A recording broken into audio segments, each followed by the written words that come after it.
Lecture de l'Ancien Testament, livre de la Genèse, chapitre 1er.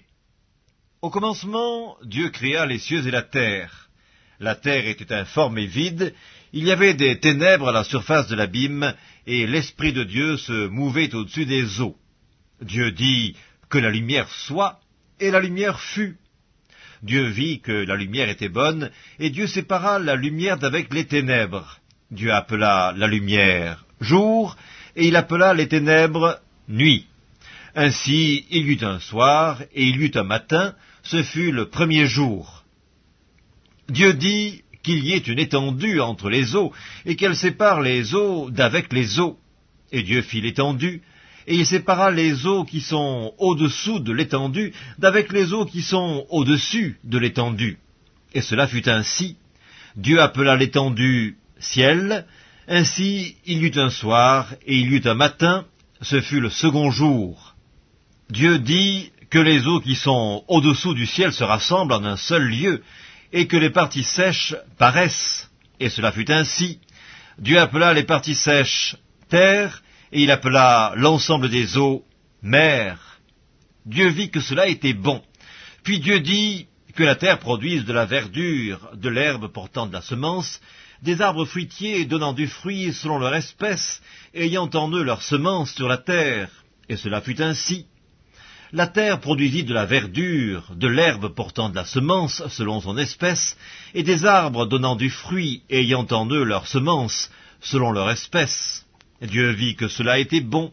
Ainsi il y eut un soir et il y eut un matin, ce fut le troisième jour. Dieu dit qu'il y ait des luminaires dans l'étendue du ciel pour séparer le jour d'avec la nuit, que ce soit des signes pour marquer les époques, les jours et les années, et qu'ils servent de luminaires dans l'étendue du ciel pour éclairer la terre. Et cela fut ainsi. Dieu fit les deux grands luminaires, le plus grand luminaire pour présider au jour, et le plus petit luminaire pour présider à la nuit. Et il fit aussi les étoiles. Dieu les plaça dans l'étendue du ciel pour éclairer la terre, pour présider au jour et à la nuit, et pour séparer la lumière d'avec les ténèbres. Dieu vit que cela était bon. Ainsi il y eut un soir et il y eut un matin, ce fut le quatrième jour. Dieu dit que les eaux produisent en abondance des animaux vivants, et que des oiseaux volent sur la terre vers l'étendue du ciel. Dieu créa les grands poissons et tous les animaux vivants qui se meuvent, et que les eaux produisirent en abondance selon leur espèce. Il créa aussi tout oiseau ailé selon son espèce. Dieu vit que cela était bon. Dieu les bénit en disant « Soyez féconds, multipliez, remplissez les eaux des mers, et que les oiseaux multiplient sur la terre. » Ainsi il y eut un soir et il y eut un matin, ce fut le cinquième jour. Dieu dit que la terre produise des animaux vivants selon leur espèce, du bétail, des reptiles et des animaux terrestres selon leur espèce. Et cela fut ainsi. Dieu fit les animaux de la terre selon leur espèce, le bétail selon son espèce, et tous les reptiles de la terre selon leur espèce. Dieu vit que cela était bon.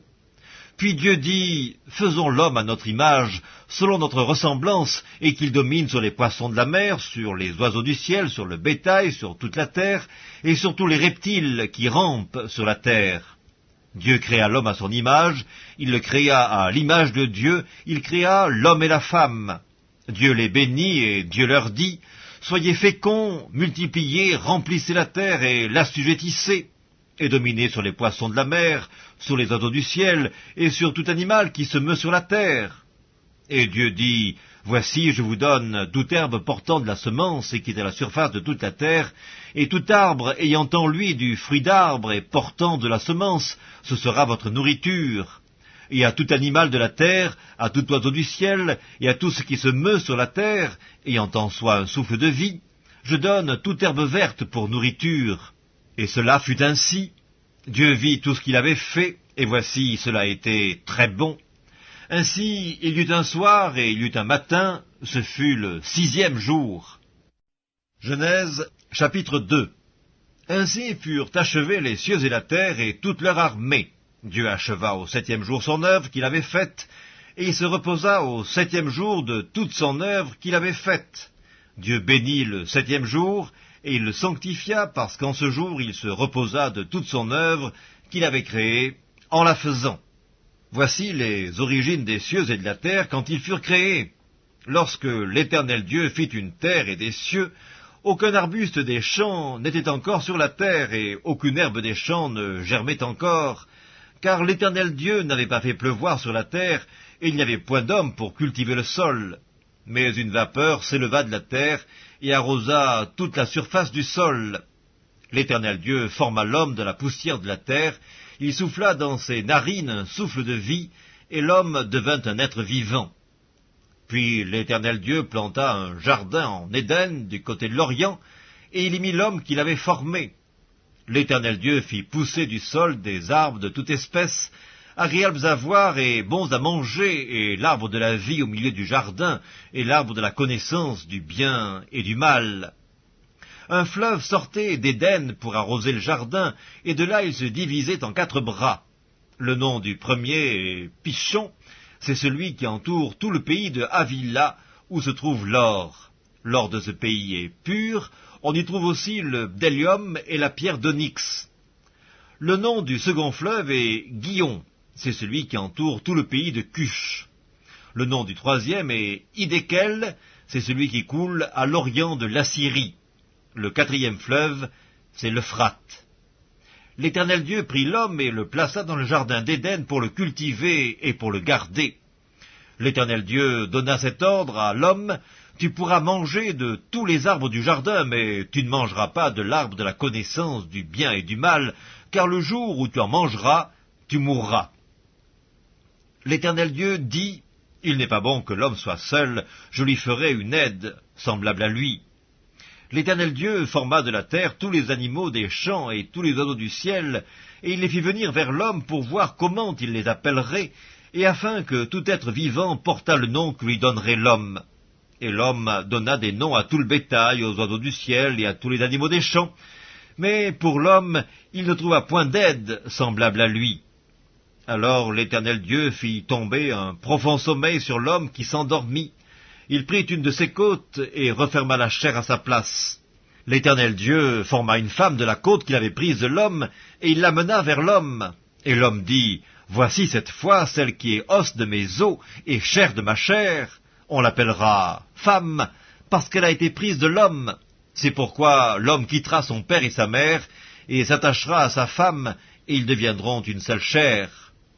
L'homme et sa femme étaient tous deux nus, et ils n'en avaient point honte. Genèse, chapitre 3. Le serpent était le plus rusé de tous les animaux des champs que l'Éternel Dieu avait fait. Il dit à la femme: Dieu a-t-il réellement dit, vous ne mangerez pas de tous les arbres du jardin? La femme répondit au serpent: nous mangeons du fruit des arbres du jardin, mais quant au fruit de l'arbre qui est au milieu du jardin, Dieu a dit: vous n'en mangerez point et vous n'y toucherez point, de peur que vous ne mouriez. Alors le serpent dit à la femme: vous ne mourrez point, mais Dieu sait que le jour où vous en mangerez, vos yeux s'ouvriront et que vous serez comme des dieux, connaissant le bien et le mal. La femme vit que l'arbre était bon à manger et agréable à la vue, et qu'il était précieux pour ouvrir l'intelligence. Elle prit de son fruit et en mangea. Elle en donna aussi à son mari, qui était auprès d'elle, et il en mangea. Les yeux de l'un et de l'autre s'ouvrirent, ils connurent qu'ils étaient nus, et ayant cousu des feuilles de figuier, ils s'en firent des ceintures. Alors ils entendirent la voix de l'Éternel Dieu qui parcourait le jardin vers le soir, et l'homme et sa femme se cachèrent loin de la face de l'Éternel Dieu, au milieu des arbres du jardin. Mais l'Éternel Dieu appela l'homme et lui dit: Où es-tu? Il répondit: J'ai entendu ta voix dans le jardin, et j'ai eu peur parce que je suis nu, et je me suis caché. Et l'Éternel Dieu dit: Qui t'a appris que tu es nu? Est-ce que tu as mangé de l'arbre dont je t'avais défendu de manger? L'homme répondit: La femme que tu as mise auprès de moi m'a donné de l'arbre, et j'en ai mangé. Et l'Éternel Dieu dit à la femme: Pourquoi tu fais cela? La femme répondit: Le serpent m'a séduite, et j'en ai mangé. L'Éternel Dieu dit au serpent: Puisque tu as fait cela, tu seras maudit entre tout le bétail et entre tous les animaux des champs.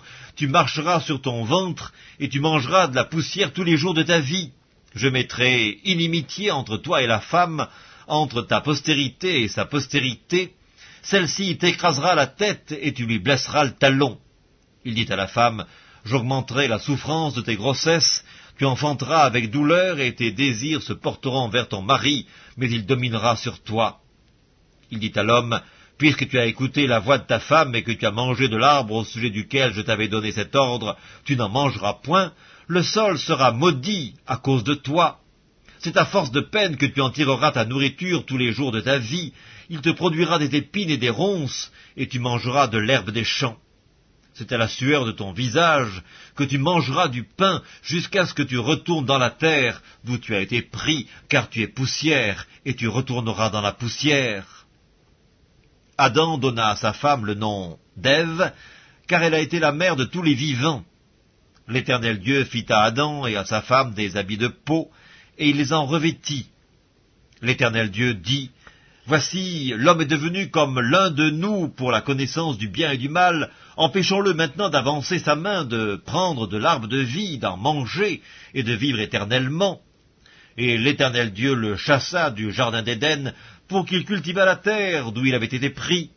C'est ainsi qu'il chassa Adam, et il mit à l'orient du jardin d'Éden les chérubins qui agitent une épée flamboyante pour garder le chemin de l'arbre de vie.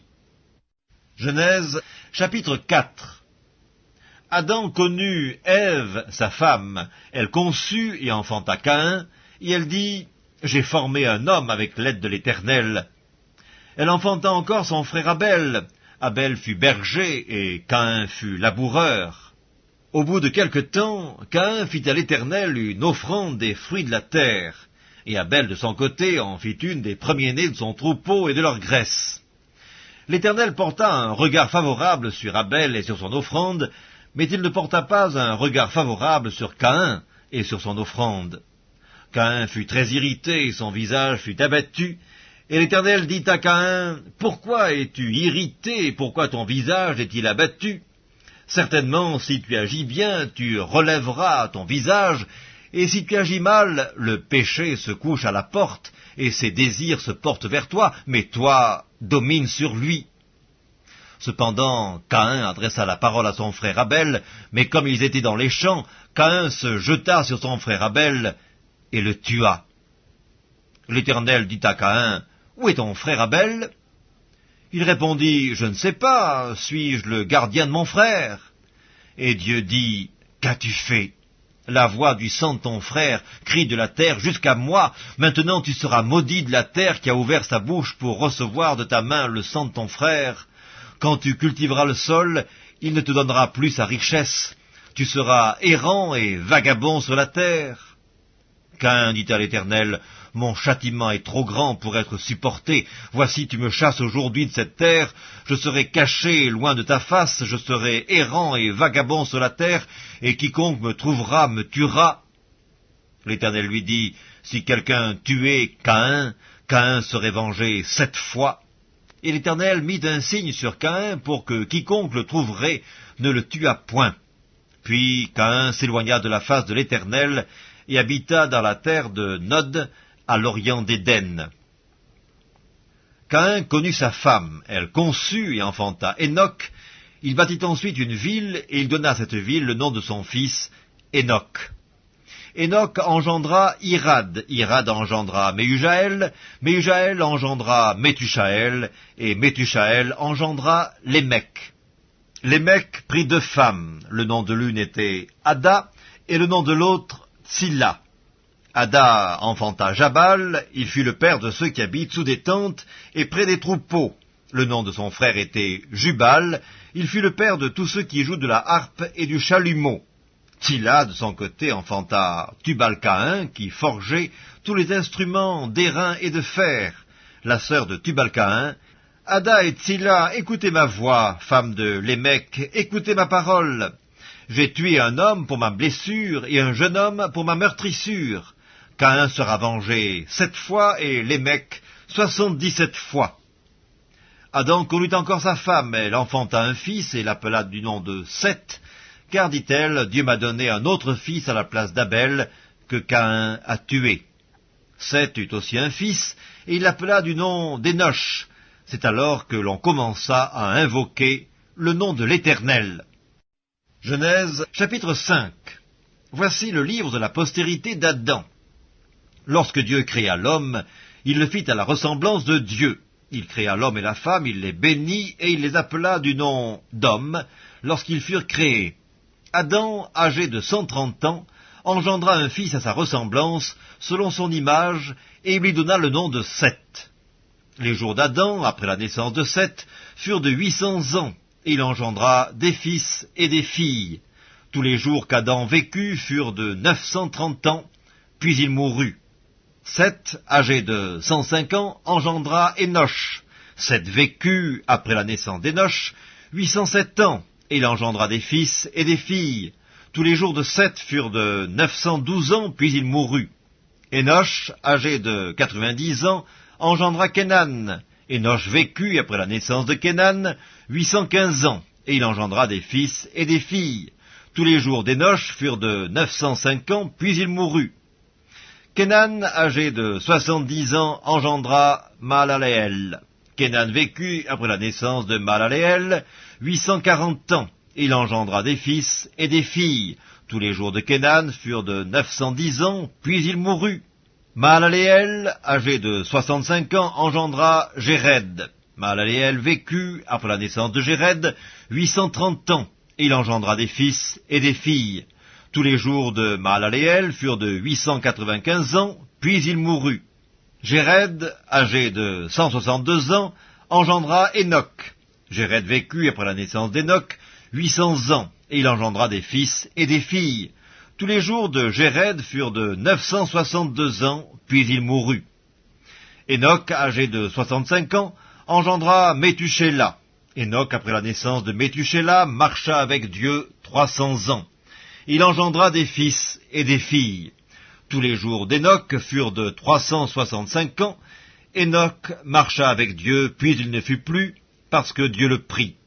Métuséla, âgé de 187 ans, engendra Lémec. Métuséla vécut, après la naissance de Lémec, 782 ans. Il engendra des fils et des filles.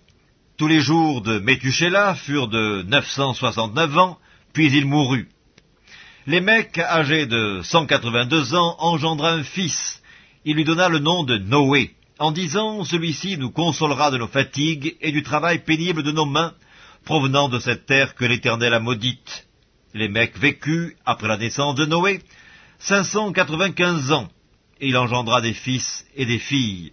Tous les jours de Lémec furent de 777 ans, puis il mourut. Noé, âgé de 500 ans, engendra Sem, Cam et Japheth. Genèse, chapitre 6. Lorsque les hommes eurent commencé à se multiplier sur la face de la terre, et que des filles leur furent nées, les fils de Dieu virent que les filles des hommes étaient belles, et ils en prirent pour femmes parmi toutes celles qu'ils choisirent. Alors l'Éternel dit, « Mon esprit ne restera pas à toujours dans l'homme, car l'homme n'est que chair, et ses jours seront de 120 ans. » Les géants étaient sur la terre en ces temps-là, après que les fils de Dieu furent venus vers les filles des hommes, et qu'elles leur eurent donné des enfants. Ce sont ces héros qui furent fameux dans l'Antiquité. L'Éternel vit que la méchanceté des hommes était grande sur la terre, et que toutes les pensées de leur cœur se portaient chaque jour uniquement vers le mal. L'Éternel se repentit d'avoir fait l'homme sur la terre, et il fut affligé en son cœur. Et l'Éternel dit, « J'exterminerai de la face de la terre l'homme que j'ai créé, depuis l'homme jusqu'au bétail, aux reptiles et aux oiseaux du ciel, car je me repens de les avoir faits. » Mais Noé trouva grâce aux yeux de l'Éternel. Voici la postérité de Noé. Noé était un homme juste et intègre dans son temps. Noé marchait avec Dieu. Noé engendra 3 fils, Sem, Cam et Japheth. La terre était corrompue devant Dieu, la terre était pleine de violence. Dieu regarda la terre, et voici, elle était corrompue, car toute chair avait corrompu sa voie sur la terre. Alors Dieu dit à Noé, « La fin de toute chair est arrêtée par devers moi, car ils ont rempli la terre de violence. Voici, je vais les détruire avec la terre. Fais-toi une arche de bois de gopher, tu disposeras cette arche en cellules, et tu l'enduiras de poids en dedans et en dehors. » Voici comment tu la feras. L'arche aura 300 coudées de longueur, 50 coudées de largeur et 30 coudées de hauteur. Tu feras à l'arche une fenêtre que tu réduiras à une coudée en haut. Tu établiras une porte sur le côté de l'arche, et tu construiras un étage inférieur, un second et un troisième. Et moi, je vais faire venir le déluge d'eau sur la terre, pour détruire toute chair ayant souffle de vie sous le ciel.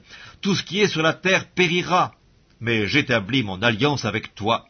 Tu entreras dans l'arche, toi et tes fils, ta femme et les femmes de tes fils avec toi. De tout ce qui vit, de toute chair, tu feras entrer dans l'arche 2 de chaque espèce, pour les conserver en vie avec toi. Il y aura un mâle et une femelle, des oiseaux selon leur espèce, du bétail selon son espèce, et de tous les reptiles de la terre selon leur espèce. 2 de chaque espèce viendront vers toi pour que tu leur conserves la vie. Et toi, prends de tous les aliments que l'on mange, et fais-en une provision auprès de toi, afin qu'ils te servent de nourriture, ainsi qu'à eux. C'est ce que fit Noé, il exécuta tout ce que Dieu lui avait ordonné. Genèse, chapitre 7. L'Éternel dit à Noé, « Entre dans l'arche, toi et toute ta maison, car je t'ai vu juste devant moi parmi cette génération. Tu prendras auprès de toi 7 couples de tous les animaux purs, le mâle et sa femelle, une paire des animaux qui ne sont pas purs, le mâle et sa femelle, 7 couples aussi des oiseaux du ciel, mâles et femelles, afin de conserver leur race en vie sur la face de toute la terre, car encore 7 jours, et je ferai pleuvoir sur la terre 40 jours et 40 nuits, et j'exterminerai de la face de la terre tous les êtres que j'ai faits. » Noé exécuta tout ce que l'Éternel lui avait ordonné. Noé avait 600 ans lorsque le déluge d'eau fut sur la terre, et Noé entra dans l'arche avec ses fils, sa femme et les femmes de ses fils, pour échapper aux eaux du déluge. D'entre les animaux purs et les animaux qui ne sont pas purs, les oiseaux et tout ce qui se meut sur la terre, il entra dans l'arche auprès de Noé, 2 à 2, un mâle et une femelle, comme Dieu l'avait ordonné à Noé. 7 jours après, les eaux du déluge furent sur la terre. L'an 600 de la vie de Noé, le second mois, le 17e jour du mois, en ce jour-là, toutes les sources du grand abîme jaillirent, et les écluses des cieux s'ouvrirent. La pluie tomba sur la terre 40 jours et 40 nuits. Ce même jour entrèrent dans l'arche Noé, Sem, Cam et Japheth, fils de Noé, la femme de Noé et les 3 femmes de ses fils avec eux. Eux et tous les animaux, selon leur espèce, tout le bétail, selon son espèce, tous les reptiles qui rampent sur la terre, selon leur espèce, tous les oiseaux, selon leur espèce, tous les petits oiseaux, tout ce qui a des ailes, ils entrèrent dans l'arche auprès de Noé, 2 à 2, de toute chair ayant souffle de vie. Il en entra, mâle et femelle, de toute chair, comme Dieu l'avait ordonné à Noé. Puis l'Éternel ferma la porte sur lui. Le déluge fut 40 jours sur la terre. Les eaux crurent et soulevèrent l'arche, et elle s'éleva au-dessus de la terre. Les eaux grossirent et s'accrurent beaucoup sur la terre, et l'arche flotta sur la surface des eaux. Les eaux grossirent de plus en plus, et toutes les hautes montagnes qui sont sous le ciel entier furent couvertes. Les eaux s'élevèrent de 15 coudées au-dessus des montagnes qui furent couvertes. Tout ce qui se mouvait sur la terre périt, tant les oiseaux que le bétail et les animaux, tout ce qui rampait sur la terre et tous les hommes, tout ce qui avait respiration, souffle de vie dans ses narines, et qui était sur la terre sèche, mourut. Tous les êtres qui étaient sur la face de la terre furent exterminés, depuis l'homme jusqu'au bétail, aux reptiles et aux oiseaux du ciel, ils furent exterminés de la terre. Il ne resta que Noé et ce qui était avec lui dans l'arche. Les eaux furent grosses sur la terre pendant 150 jours. Genèse, chapitre 8. Dieu se souvint de Noé, de tous les animaux et de tout le bétail qui était avec lui dans l'arche. Et Dieu fit passer un vent sur la terre, et les eaux s'apaisèrent. Les sources de l'abîme et les écluses des cieux furent fermées, et la pluie ne tomba plus du ciel. Les eaux se retirèrent de dessus la terre, s'en allant et s'éloignant, et les eaux diminuèrent au bout de 150 jours. Le 7e mois, le 17e jour du mois, l'arche s'arrêta sur les montagnes d'Arara. Les eaux allèrent en diminuant jusqu'au 10e mois. Le 10e mois, le 1er jour du mois, apparurent les sommets des montagnes. Au bout de 40 jours, Noé ouvrit la fenêtre qu'il avait faite à l'arche. Il lâcha le corbeau, qui sortit, partant et revenant, jusqu'à ce que les eaux eussent séché sur la terre. Il lâcha aussi la colombe, pour voir si les eaux avaient diminué, à la surface de la terre. Mais la colombe ne trouva aucun lieu pour poser la plante de son pied, et elle revint à lui dans l'arche, car il y avait des eaux à la surface de toute la terre. Il avança la main, la prit et la fit rentrer auprès de lui dans l'arche. Il attendit encore 7 autres jours, et il lâcha de nouveau la colombe hors de l'arche. La colombe revint à lui sur le soir, et voici une feuille d'olivier arrachée était dans son bec. Noé connut ainsi que les eaux avaient diminué sur la terre. Il attendit encore 7 autres jours, et il lâcha la colombe, mais elle ne revint plus à lui.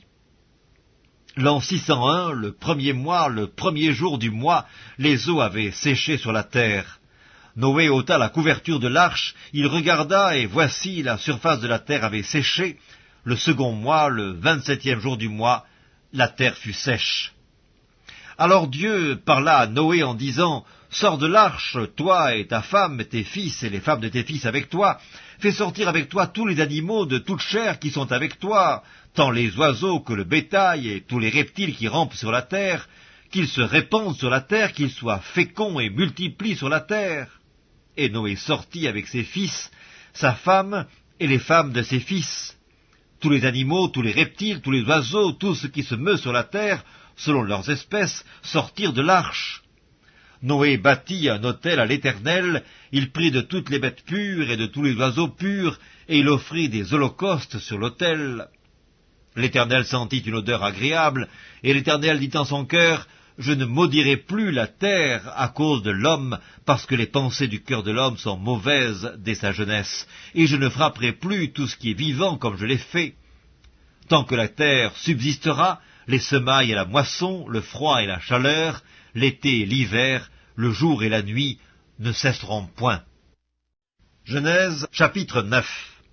Dieu bénit Noé et ses fils, et il leur dit, « Soyez féconds, multipliez et remplissez la terre. Vous serez un sujet de crainte et d'effroi pour tout animal de la terre, pour tout oiseau du ciel, pour tout ce qui se meut sur la terre, et pour tous les poissons de la mer. Ils sont livrés entre vos mains. Tout ce qui se meut et qui a vie vous servira de nourriture. Je vous donne tout cela comme l'herbe verte. Seulement vous ne mangerez point de chair avec son âme, avec son sang. Sachez-le aussi, je redemanderai le sang de vos âmes, je le redemanderai à tout animal, et je redemanderai l'âme de l'homme, à l'homme qui est son frère. Si quelqu'un verse le sang de l'homme, par l'homme son sang sera versé, car Dieu a fait l'homme à son image. Et vous, soyez féconds et multipliez, répandez-vous sur la terre et multipliez sur elle. » Dieu parla encore à Noé et à ses fils avec lui en disant, « Voici, j'établis mon alliance avec vous et avec votre postérité après vous, avec tous les êtres vivants qui sont avec vous, tant les oiseaux que le bétail et tous les animaux de la terre, soit avec tous ceux qui sont sortis de l'arche, soit avec tous les animaux de la terre. J'établis mon alliance avec vous, aucune chair ne sera plus exterminée par les eaux du déluge, et il n'y aura plus de déluge pour détruire la terre. » Et Dieu dit, « C'est ici le signe de l'alliance que j'établis entre moi et vous, et tous les êtres vivants qui sont avec vous, pour les générations à toujours. J'ai placé mon arc dans la nue, et il servira de signe d'alliance entre moi et la terre. Quand j'aurai rassemblé des nuages au-dessus de la terre, l'arc paraîtra dans la nue, et je me souviendrai de mon alliance entre moi et vous, et tous les êtres vivants de toute chair, et les eaux ne deviendront plus un déluge pour détruire toute chair. L'arc sera dans la nue, et je le regarderai pour me souvenir de l'alliance perpétuelle entre Dieu et tous les êtres vivants de toute chair qui est sur la terre. » Et Dieu dit à Noé, « Tel est le signe de l'alliance que j'établis entre moi et toute chair qui est sur la terre. » Les fils de Noé qui sortirent de l'arche étaient Sem, Cam et Japheth. Cam fut le père de Canaan. Ce sont là les 3 fils de Noé, et c'est leur postérité qui peupla toute la terre. Noé commença à cultiver la terre et planta de la vigne. Il but du vin, s'enivra et se découvrit au milieu de sa tente. Cam, père de Canaan, vit la nudité de son père, et il le rapporta dehors à ses 2 frères. Alors Sem et Japheth prirent le manteau, le mirent sur leurs épaules, marchèrent à reculons et couvrirent la nudité de leur père. Comme leur visage était détourné, ils ne virent point la nudité de leur père. Lorsque Noé se réveilla de son vin, il apprit ce que lui avait fait son fils cadet, et il dit, « Maudit soit Canaan, qu'il soit l'esclave des esclaves de ses frères. Il dit encore, béni soit l'Éternel, Dieu de Sem, et que Canaan soit leur esclave. Que Dieu étende les possessions de Japheth, qu'il habite dans les tentes de Sem, et que Canaan soit leur esclave. Noé vécut après le déluge 350 ans. Tous les jours de Noé furent de 950 ans, puis il mourut. Genèse chapitre 10, verset 1er. Voici la postérité des fils de Noé, Sem, Cam et Japheth. Il leur naquit des fils après le déluge. Les fils de Japheth furent Gomer, Magog, Madaï, Javan, Tubal, Méchec et Tiras. Les fils de Gomer, Ashkenaz, Riphath et Togarma. Les fils de Javan, Elisha, Tarsis, Kittim et Dodadim. C'est par eux qu'ont été peuplées les îles des nations, selon leurs terres, selon la langue de chacun, selon leur famille et selon leur nation. Les fils de Cam furent Cush, Mitzraïm, Put et Canaan. Les fils de Cush, Saba, Avila, Sabta, Raïma et Sabteka. Les fils de Raïma, Séba et Dedan. Cush engendra aussi Nimrod, c'est lui qui commença à être puissant sur la terre. Il fut un vaillant chasseur devant l'Éternel, c'est pourquoi l'on dit, comme Nimrod, vaillant chasseur devant l'Éternel. Il régna d'abord sur Babel, Érec, Akkad et Calné, au pays de Shinéar. De ce pays-là sortit Assur, il bâtit Ninive, Rehoboth, Ir, Calak et Résen, entre Ninive et Calak, c'est la grande ville. Mitzraïm engendra les Ludim, les Ananim, les Lébaïm, les Naphtuim, les Patrusim, les Calushim, d'où sont sortis les Philistins, et les Caphtorim. Canaan engendra Sidon, son premier-né, et Heth, et les Jébusiens, les Amoriens, les Girgasiens, les Éviens, les Arkiens, les Signiens, les Arvadiens, les Tsémariens, les Amathiens. Ensuite, les familles des Cananéens se dispersèrent. Les limites des Cananéens allèrent depuis Sidon, du côté de Guérar, jusqu'à Gaza, et du côté de Sodome, de Gomorre, d'Amda et de Tseboïm, jusqu'à Lesha. Ce sont là les fils de Cam, selon leur famille, selon leur langue, selon leur pays, et selon leur nation. Il naquit aussi des fils à Sem, père de tous les fils d'Héber et frère de Japheth l'aîné. Les fils de Sem furent Élam, Assur, Arpachad, Lud et Aram. Les fils d'Aram, Utz, Hul, Géter et Mash. Arpachad engendra Shélak, et Shélak engendra Héber. Il naquit à Héber 2 fils. Le nom de l'un était Péleg, parce que de son temps la terre fut partagée, et le nom de son frère était Joktan. Joktan engendra Almodad, Shélef, Atsarmavet, Zérak, Adoram, Uzal, Dikla, Obal, Abimaël, Séba, Ophir, Avila et Jobab. Tous ceux-là furent fils de Joktan. Ils habitèrent depuis Mesha, du côté de Séphar, jusqu'à la montagne de l'Orient. Ce sont là les fils de Sem, selon leur famille, selon leur langue, selon leur pays et selon leur nation. Telles sont les familles des fils de Noé, selon leur génération et selon leur nation. Et c'est d'eux que sont sorties les nations qui se sont répandues sur la terre après le déluge. Genèse chapitre 11. Toute la terre avait une seule langue et les mêmes mots. Comme ils étaient partis de l'Orient, ils trouvèrent une plaine au pays de Shinéar, et ils y habitèrent. Ils se dirent l'un à l'autre, « Allons et faisons des briques et cuisons-les au feu. » Et la brique leur servit de pierre, et le bitume leur servit de ciment. Ils dirent encore, « Allons, bâtissons-nous une ville et une tour dont le sommet touche au ciel, et faisons-nous un nom, afin que nous ne soyons pas dispersés sur la face de toute la terre. » L'Éternel descendit pour voir la ville et la tour que bâtissaient les fils des hommes, et l'Éternel dit, « Voici, ils forment un seul peuple, et ont tous une même langue, et c'est là ce qu'ils ont entrepris. Maintenant, rien ne les empêcherait de faire tout ce qu'ils auraient projeté.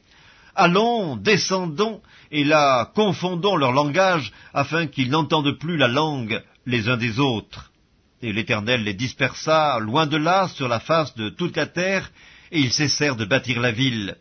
C'est pourquoi on l'appela du nom de Babel, car c'est là que l'Éternel confondit le langage de toute la terre, et c'est de là que l'Éternel les dispersa sur la face de toute la terre. Voici la postérité de Sem. Sem, âgé de 100 ans, engendra Arpachad 2 ans après le déluge. Sem vécut, après la naissance d'Arpachad, 500 ans, et il engendra des fils et des filles. Arpachad, âgé de 35 ans, engendra Shélak. Arpachad vécut, après la naissance de Shélak, 403 ans, et il engendra des fils et des filles. Shélak, âgé de 30 ans, engendra Héber.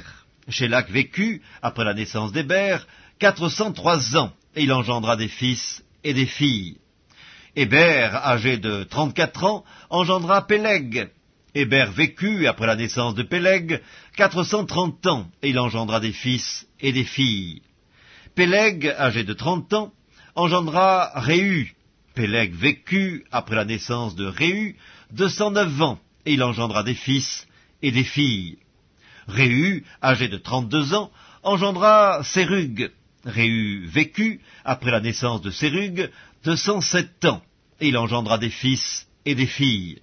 Sérug, âgé de 30 ans, engendra Nachor. Sérug vécut, après la naissance de Nachor, 200 ans, et il engendra des fils et des filles. Nachor, âgé de 29 ans, engendra Térak. Nachor vécut, après la naissance de Térak, 119 ans, et il engendra des fils et des filles. Térak, âgé de 70 ans, engendra Abram, Nachor et Haran. Voici la postérité de Térak. Térak engendra Abram, Nachor et Haran. Haran engendra Lot, et Haran mourut en présence de Térak, son père, au pays de sa naissance, à Ur, en Chaldée. Abram et Nachor prirent des femmes. Le nom de la femme d'Abram était Saraï, et le nom de la femme de Nachor était Milka, fille d'Haran, père de Milka et père de Gisca.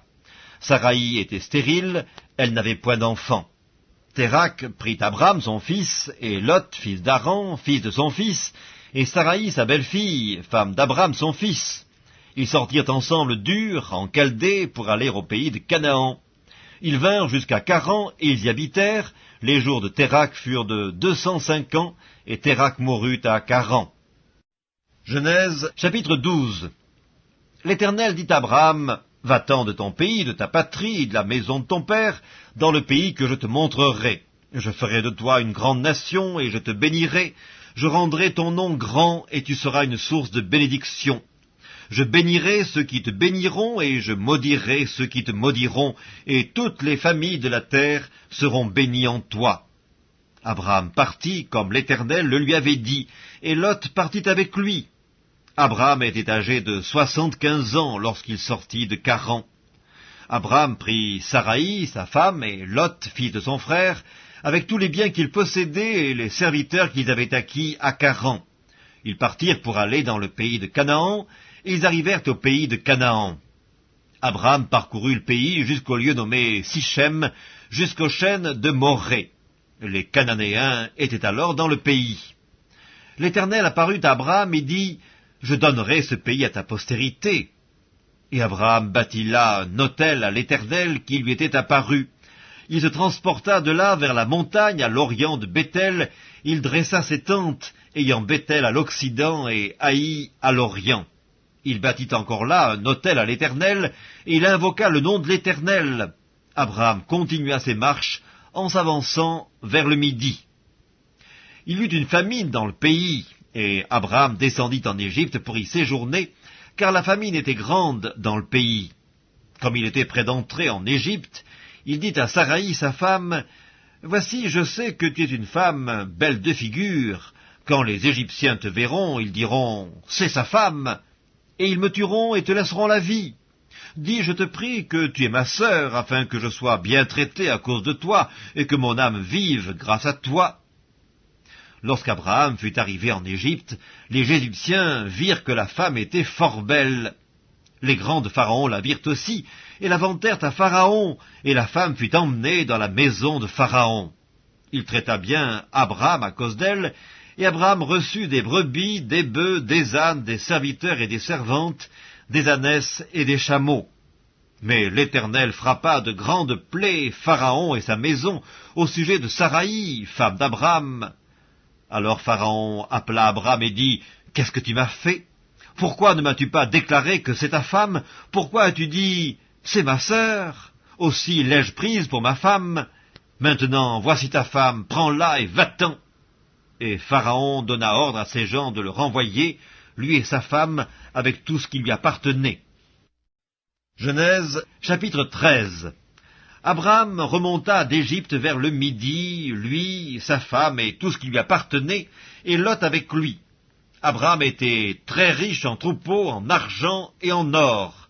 Il dirigea ses marches du midi jusqu'à Béthel, jusqu'au lieu où était sa tente au commencement entre Béthel et Haï, au lieu où était l'autel qu'il avait fait précédemment. Et là, Abraham invoqua le nom de l'Éternel. Lot, qui voyageait avec Abraham, avait aussi des brebis, des bœufs et des tentes, et la contrée était insuffisante pour qu'ils demeurent ensemble, car leurs biens étaient si considérables qu'ils ne pouvaient demeurer ensemble. Il y eut querelle entre les bergers des troupeaux d'Abraham et les bergers des troupeaux de Lot. Les Cananéens et les Phérésiens habitaient alors dans le pays. Abraham dit à Lot, « Qu'il n'y ait point, je te prie, de dispute entre moi et toi, ni entre mes bergers et tes bergers, car nous sommes frères. Tout le pays n'est-il pas devant toi? Sépare-toi donc de moi. Si tu vas à gauche, j'irai à droite. Si tu vas à droite, j'irai à gauche. » Lot leva les yeux et vit toute la plaine du Jourdain qui était entièrement arrosée. Avant que l'Éternel eût détruit Sodome et Gomorrhe, c'était jusqu'à Tsoar, comme un jardin de l'Éternel, comme le pays d'Égypte. Lot choisit pour lui toute la plaine du Jourdain, et il s'avança vers l'Orient. C'est ainsi qu'ils se séparèrent l'un de l'autre.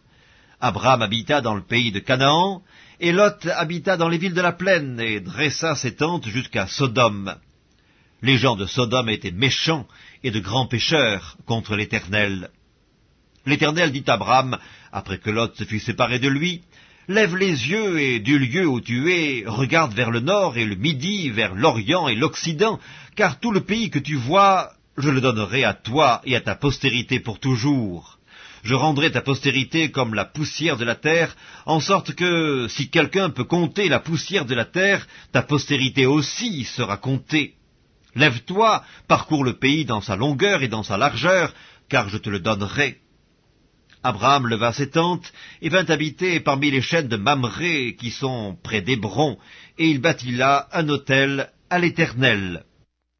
Genèse, chapitre 14. Dans le temps d'Amraphel, roi de Shinéar, d'Arjoc, roi d'Élassar, de Kédorlaomer, roi d'Élam, et de Tidéal, roi de Gojim, il arriva qu'ils firent la guerre à Béra, roi de Sodome, à Birsha, roi de Gomorre, à Shinéab, roi d'Amda, à Sheméhéber, roi de Tseboïm, et au roi de Béla, qui est Tsoar. Ces derniers s'assemblèrent tous dans la vallée de Sidim, qui est la mer Salée. Pendant 12 ans, ils avaient été soumis à Kédorlaomer, et la 13e année, ils s'étaient révoltés.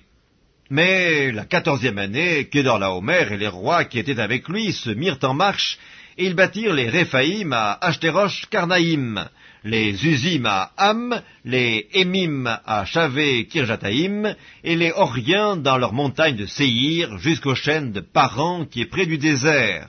Puis ils s'en retournèrent vers à En-Mishpat qui est Kadès, et bâtirent les Amalécites sur tout leur territoire, ainsi que les Amoréens établis à Hasatson Tamar. Alors s'avancèrent le roi de Sodome, le roi de Gomorre, le roi d'Amda, le roi de Tseboïm et le roi de Béla qui est Tsoar. Et ils se rangèrent en bataille contre eux dans la vallée de Sidim contre Kédorlaomer, roi d'Élam, Tidéal, roi de Gojim, Amraphel, roi de Shinéar, et Arjoc, roi d'Élassar, 4 rois contre 5. La vallée de Sidim était couverte de puits de bitume. Le roi de Sodome et celui de Gomorre prirent la fuite et y tombèrent. Le reste s'enfuit vers la montagne. Les vainqueurs enlevèrent toutes les richesses de Sodome et de Gomorre et toutes leurs provisions, et ils s'en allèrent. Ils enlevèrent aussi, avec ses biens, Lot, fils du frère d'Abraham, qui demeurait à Sodome, et ils s'en allèrent. Un fuyard vint l'annoncer à Abraham l'Hébreu. Celui-ci habitait parmi les chênes de Mamré, l'Amoréen, frère d'Eshcol et frère d'Aner, qui avait fait alliance avec Abraham.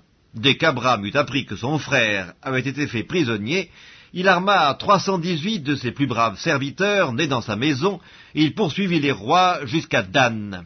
Il divisa sa troupe pour les attaquer de nuit, lui et ses serviteurs.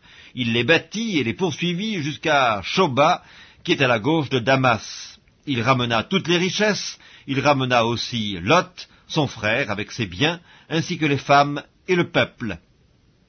Après qu'Abram fut revenu vainqueur de Kédorlaomer et des rois qui étaient avec lui, le roi de Sodome sortit à sa rencontre dans la vallée de Chavé, qui est la vallée du roi. Melchisédek, roi de Salem, fit apporter du pain et du vin. Il était sacrificateur du Dieu Très-Haut. Il bénit Abram et dit, « Béni soit Abram par le Dieu Très-Haut, maître du ciel et de la terre. Béni soit le Dieu Très-Haut qui a livré tes ennemis entre tes mains. » Et Abram lui donna la dîme de tout. Le roi de Sodome dit à Abram, « Donne-moi les personnes et prends pour toi les richesses. » Abram répondit au roi de Sodome, « Je lève la main vers l'Éternel, le Dieu Très-Haut, maître du ciel et de la terre. Je ne prendrai rien de tout ce qui est à toi, pas même un fil, ni un cordon de soulier, afin que tu ne dises pas, j'ai enrichi Abram. Rien pour moi, seulement ce qu'ont mangé les jeunes gens et la part des hommes qui ont marché avec moi, Aner, Eshcol et Mamré, eux, ils prendront leur part. » Genèse, chapitre 15. Après ces événements, la parole de l'Éternel fut adressée à Abram dans une vision. Il dit, « Abram, ne crains point, je suis ton bouclier et ta récompense sera très grande. » Abram répondit, « Seigneur Éternel, que me donneras-tu? Je m'en vais sans enfant, et l'héritier de ma maison, c'est Eliezer de Damas. » Et Abram dit, « Voici, tu ne m'as pas donné de postérité, et celui qui est né dans ma maison sera mon héritier. » Alors la parole de l'Éternel lui fut adressée ainsi, « Ce n'est pas lui qui sera ton héritier, mais c'est celui qui sortira de tes entrailles qui sera ton héritier. » Et après l'avoir conduit dehors, il dit, « Regarde vers le ciel et compte les étoiles, si tu peux les compter. » Et il lui dit, « Telle sera ta postérité. » Abram eut confiance en l'Éternel, qui le lui imputa à justice.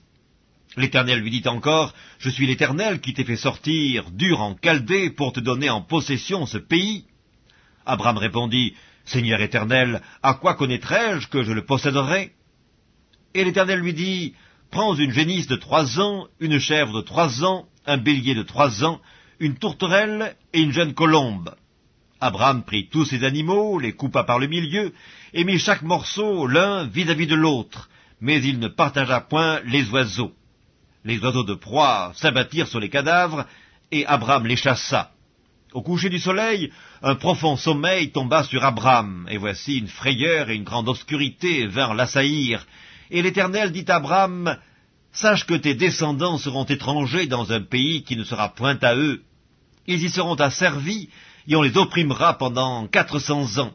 Mais je jugerai la nation à laquelle ils seront asservis, et ils sortiront ensuite avec de grandes richesses. Toi, tu iras en paix vers tes pères, tu seras enterré après une heureuse vieillesse. À la 4e génération, ils reviendront ici, car l'iniquité des Amoréens n'est pas encore à son comble. » Quand le soleil fut couché, il y eut une obscurité profonde, et voici ce fut une fournaise fumante, et des flammes passèrent entre les animaux partagés. En ce jour-là, l'Éternel fit alliance avec Abram et dit, « Je donne ce pays à ta postérité, depuis le fleuve d'Égypte jusqu'au grand fleuve, au fleuve d'Euphrate, le pays des Kéniens, des Kénésiens, des Cadmoniens, des Hétiens, des Phérésiens, des Réphaïm, des Amoréens, des Cananéens, des Girgasiens et des Jébusiens. » Genèse, chapitre 16. Saraï, femme d'Abram, ne lui avait point donné d'enfant. Elle avait une servante égyptienne nommée Agar. Et Saraï dit à Abram, « Voici, l'Éternel m'a rendu stérile, viens, je te prie, vers ma servante, peut-être aurai-je par elle des enfants. » Abram écouta la voix de Saraï. Alors Saraï, femme d'Abram, prit Agar, l'Égyptienne, sa servante, et la donna pour femme à Abram, son mari, après qu'Abram eut habité 10 années dans le pays de Canaan. Il alla vers Agar, et elle devint enceinte. Quand elle se vit enceinte, elle regarda sa maîtresse avec mépris, et Saraï dit à Abram, L'outrage qui m'est fait retombe sur toi, j'ai mis ma servante dans ton sein, et quand elle a vu qu'elle était enceinte, elle m'a regardé avec mépris, que l'Éternel soit juge entre moi et toi. » Abraham répondit à Saraï, « Voici ta servante est en ton pouvoir, agis à son égard comme tu le trouveras bon. » Alors Saraï la maltraita, et Agar s'enfuit loin d'elle. L'ange de l'Éternel la trouva près d'une source d'eau dans le désert, près de la source qui est sur le chemin de Chour. Il dit, « Agar, servante de Saraï, d'où viens-tu et où vas-tu » Elle répondit, « Je fuis loin de Saraï, ma maîtresse. » L'ange de l'Éternel lui dit, « Retourne vers ta maîtresse et humilie-toi sous sa main. » L'ange de l'Éternel lui dit, « Je multiplierai ta postérité, et elle sera si nombreuse qu'on ne pourra la compter. » L'ange de l'Éternel lui dit, « Voici, tu es enceinte, et tu enfanteras un fils à qui tu donneras le nom d'Ismaël, car l'Éternel t'a entendu dans ton affliction. Il sera comme un âne sauvage, sa main sera contre tous, et la main de tous sera contre lui, et il habitera en face de tous ses frères. » Elle appela Ata El-Roi, le nom de l'Éternel qui lui avait parlé, car elle dit, « Ai-je rien vu ici après qu'il m'a vu ?» C'est pourquoi l'on a appelé ce puits le puits de Lacaï-Roï. Il est entre Kadès et Bared. Agar enfanta un fils à Abram, et Abram donna le nom d'Ismaël au fils qu'Agar lui enfanta. Abram était âgé de 86 ans lorsque Agar enfanta Ismaël à Abram. Genèse chapitre 17. Lorsque Abram fut âgé de 99 ans, l'Éternel apparut à Abram et lui dit, « Je suis le Dieu Tout-Puissant, marche devant ma face et sois intègre. J'établirai mon alliance entre moi et toi, et je te multiplierai à l'infini. » Abram tomba sur sa face, et Dieu lui parla en disant, « Voici mon alliance que je fais avec toi. Tu deviendras père d'une multitude de nations. On ne t'appellera plus Abram, mais ton nom sera Abraham, car je te rends père d'une multitude de nations. Je te rendrai fécond à l'infini, je ferai de toi des nations, et des rois sortiront de toi. J'établirai mon alliance entre moi et toi, et tes descendants après toi, selon leur génération. Ce sera une alliance perpétuelle, en vertu de laquelle je serai ton Dieu, et celui de ta postérité après toi. Je te donnerai, et à tes descendants après toi, le pays que tu habites comme étranger, tout le pays de Canaan, en possession perpétuelle, et je serai leur Dieu. » Dieu dit à Abraham, « Toi tu garderas mon alliance, toi et tes descendants après toi, selon leur génération. C'est ici mon alliance que vous garderez entre moi et vous et ta postérité après toi. Tout mâle parmi vous sera circoncis. Vous vous circoncirez, et ce sera un signe d'alliance entre moi et vous. À l'âge de 8 jours, tout mâle parmi vous sera circoncis, selon vos générations, qu'il soit né dans la maison ou qu'il soit acquis à prix d'argent de tout fils d'étranger, sans appartenir à ta race. On devra circoncire celui qui est né dans la maison et celui qui est acquis à prix d'argent, et mon alliance sera dans votre chair une alliance perpétuelle. Un mâle incirconcis, qui n'aura pas été circoncis dans sa chair, sera exterminé du milieu de son peuple, il aura violé mon alliance. » Dieu dit à Abraham, « Tu ne donneras plus à Saraï, ta femme, le nom de Saraï, mais son nom sera Sarah. Je la bénirai et je te donnerai d'elle un fils. Je la bénirai et elle deviendra des nations. Des rois de peuples sortiront d'elle. » Abraham tomba sur sa face, il rit et dit en son cœur, « Naîtrait-il un fils à un homme de 100 ans? Et Sarah, âgée de 90 ans, enfanterait-elle? » Et Abraham dit à Dieu, « Oh, qu'Ismaël vive devant ta face. » Dieu dit, « Certainement, Sarah, ta femme, t'enfantera un fils, et tu l'appelleras du nom d'Isaac. J'établirai mon alliance avec lui comme une alliance perpétuelle pour sa postérité après lui. À l'égard d'Ismaël, je t'ai exaucé. Voici, je le bénirai, je le rendrai fécond, et je le multiplierai à l'infini. Il engendrera 12 princes, et je ferai de lui une grande nation. J'établirai mon alliance avec Isaac, que Sarah t'enfantera à cette époque-ci de l'année prochaine. » Lorsqu'il eut achevé de lui parler, Dieu s'éleva au-dessus d'Abraham. Abraham prit Ismaël son fils, tous ceux qui étaient nés dans sa maison et tous ceux qu'il avait acquis à prix d'argent, tous les mâles parmi les gens de la maison d'Abraham. Et il les circoncis ce même jour, selon l'ordre que Dieu lui avait donné. Abraham était âgé de 99 ans lorsqu'il fut circoncis. Ismaël, son fils, était âgé de 13 ans lorsqu'il fut circoncis. Ce même jour, Abraham fut circoncis, ainsi qu'Ismaël, son fils, et tous les gens de sa maison, nés dans sa maison ou acquis à prix d'argent des étrangers, furent circoncis avec lui. Genèse, chapitre 18. L'Éternel lui apparut parmi les chênes de Mamré, comme il était assis à l'entrée de sa tente, pendant la chaleur du jour. Il leva les yeux et regarda, et voici 3 hommes étaient debout près de lui. Quand il les vit, il courut au-devant d'eux, depuis l'entrée de sa tente, et se prosterna en terre. Et il dit, « Seigneur, si j'ai trouvé grâce à tes yeux, ne passe point, je te prie, loin de ton serviteur. Permettez qu'on apporte un peu d'eau pour vous laver les pieds, et reposez-vous sous cet arbre. J'irai prendre un morceau de pain pour fortifier votre cœur, après quoi vous continuerez votre route, car c'est pour cela que vous passez près de votre serviteur. » Ils répondirent, « Fais comme tu l'as dit. » Abraham alla promptement dans sa tente vers Sarah, et il dit, « Vite, 3 mesures de fleurs de farine, pétris et fais des gâteaux. » Et Abraham courut à son troupeau, prit un veau tendre et bon, et le donna à un serviteur, qui se hâta de l'apprêter. Il prit encore de la crème et du lait avec le veau qu'on avait apprêté, et il les mit devant eux. Et il se tint lui-même à leur côté, sous l'arbre, et ils mangèrent. Alors ils lui dirent, « Où est Sarah, ta femme ?» Il répondit, « Elle est là, dans la tente. » L'un d'entre eux dit, « Je reviendrai vers toi à cette même époque, et voici, Sarah, ta femme, aura un fils. » Sarah écoutait à l'entrée de la tente qui était derrière lui. Abraham et Sarah étaient vieux, avancés en âge, et Sarah ne pouvait plus espérer d'avoir des enfants.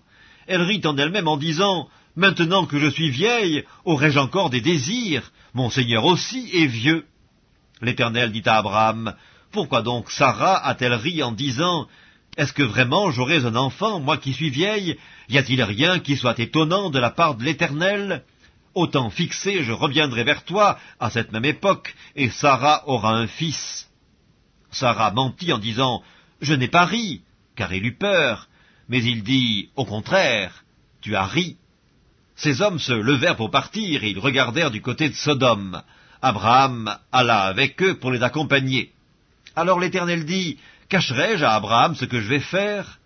Abraham deviendra certainement une nation grande et puissante, et en lui seront bénies toutes les nations de la terre, car je l'ai choisi, afin qu'il ordonne à ses fils et à sa maison après lui de garder la voie de l'Éternel, en pratiquant la droiture et la justice, et qu'ainsi l'Éternel accomplisse en faveur d'Abraham les promesses qu'il lui a faites. » Et l'Éternel dit, « Le cri contre Sodome et Gomorrhe s'est accru, et leur péché est énorme, c'est pourquoi je vais descendre et je verrai s'ils ont agi entièrement selon le bruit venu jusqu'à moi, et si cela n'est pas, je le saurai. » Les hommes s'éloignèrent et allèrent vers Sodome.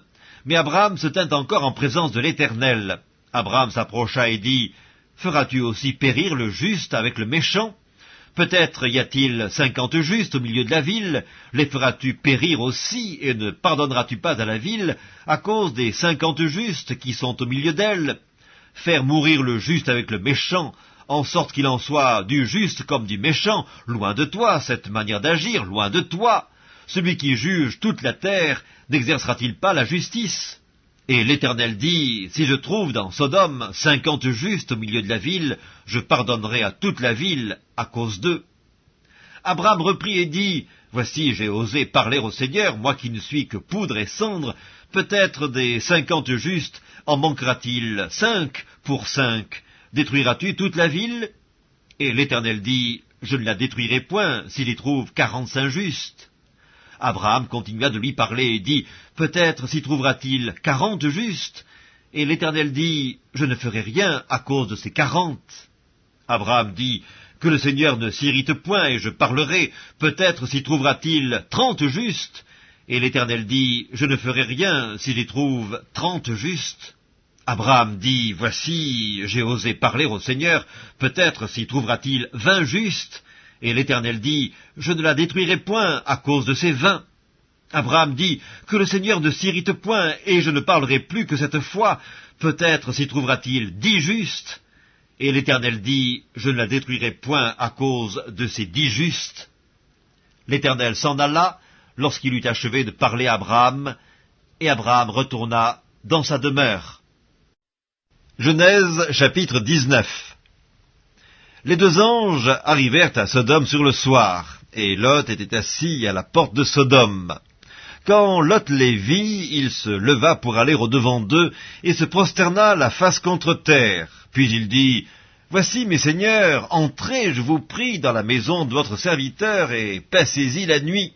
Lavez-vous les pieds, vous vous lèverez de bon matin, et vous poursuivrez votre route. » « Non, répondirent-ils, nous passerons la nuit dans la rue. » Mais Lot les pressa tellement qu'ils vinrent chez lui et entrèrent dans sa maison. Il leur donna un festin et fit cuire des pains sans levain, et ils mangèrent. Il n'était pas encore couché que les gens de la ville, les gens de Sodome, entourèrent la maison depuis les enfants jusqu'aux vieillards. Toute la population était accourue. Ils appelèrent Lot et lui dirent, « Où sont les hommes qui sont entrés chez toi cette nuit ?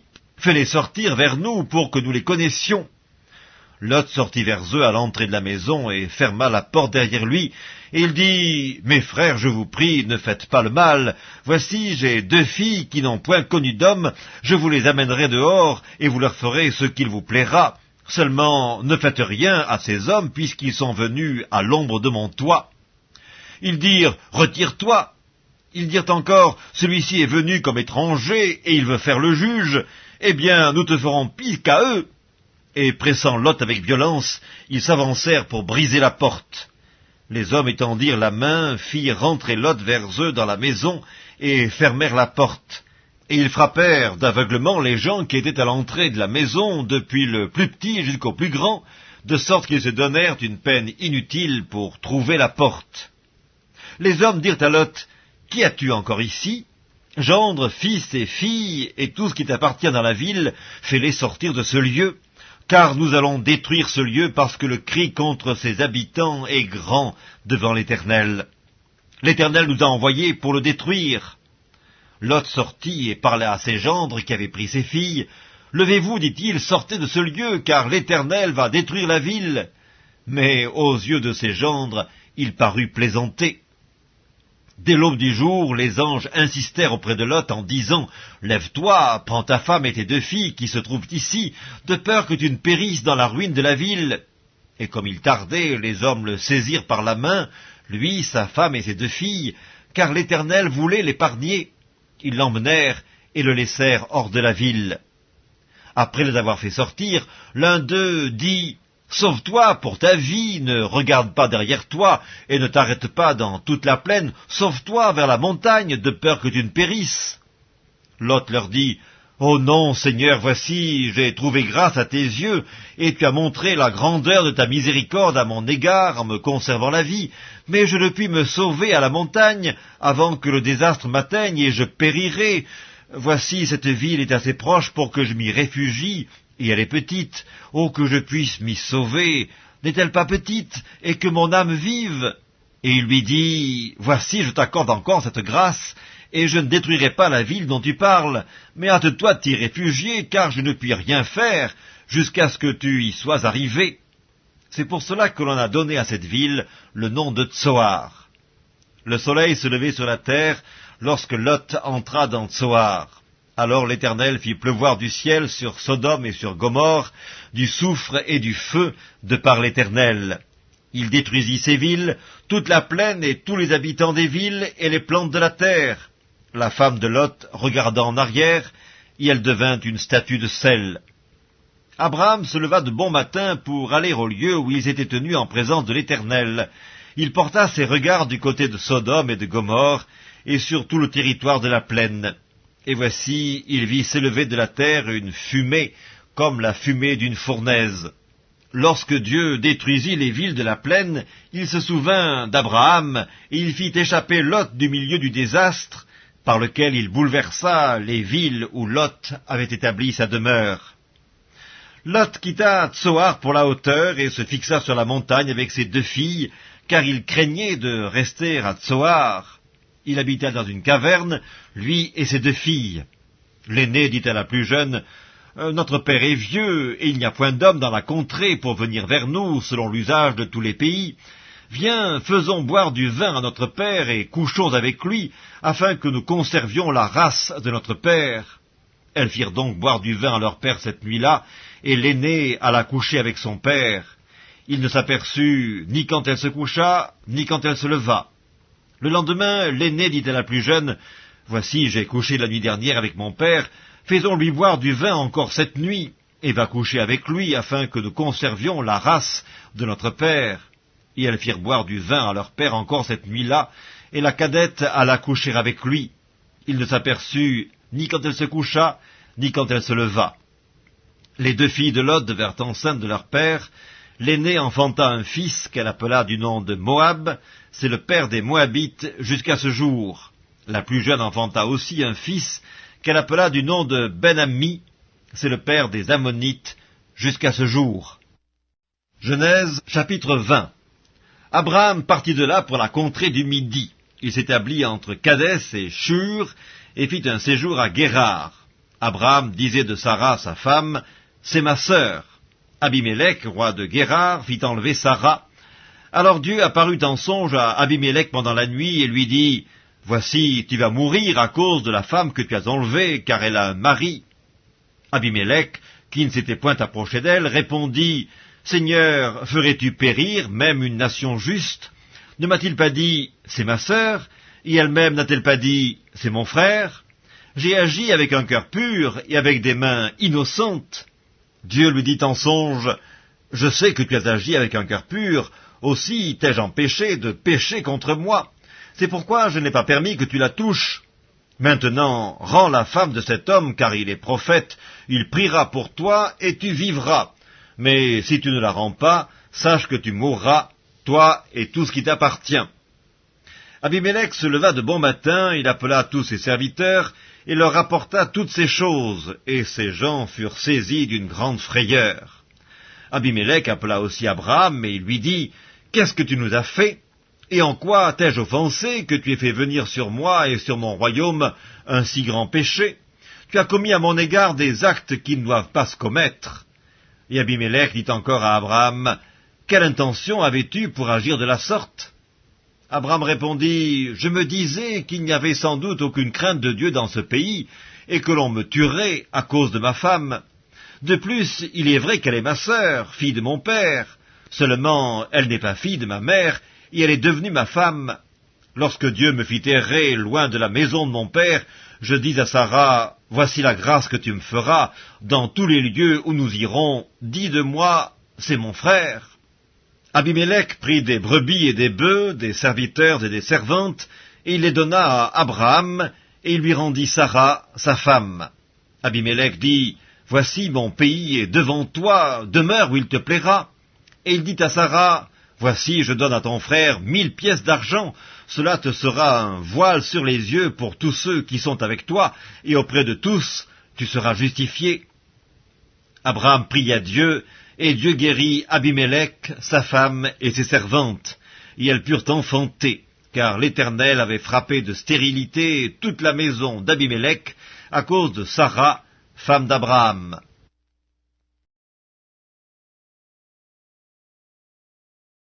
Livre de la Genèse, chapitre 21. L'Éternel se souvint de ce qu'il avait dit à Sarah, et l'Éternel accomplit pour Sarah ce qu'il avait promis. Sarah devint enceinte, et elle enfanta un fils à Abraham dans sa vieillesse, au temps fixé dont Dieu lui avait parlé. Abraham donna le nom d'Isaac au fils qui lui était né, que Sarah lui avait enfanté. Abraham circoncit son fils Isaac, âgé de 8 jours, comme Dieu le lui avait ordonné. Abraham était âgé de 100 ans à la naissance d'Isaac son fils, et Sarah dit, « Dieu m'a fait un sujet de rire, quiconque l'apprendra rira de moi. » Elle ajouta, « Qui aurait dit à Abraham, Sarah allaitera des enfants? Cependant je lui ai enfanté un fils dans sa vieillesse. » L'enfant grandit et fut sevré, et Abraham fit un grand festin le jour où Isaac fut sevré. Sarah vit rire le fils qu'Agar, l'Égyptienne, avait enfanté à Abraham.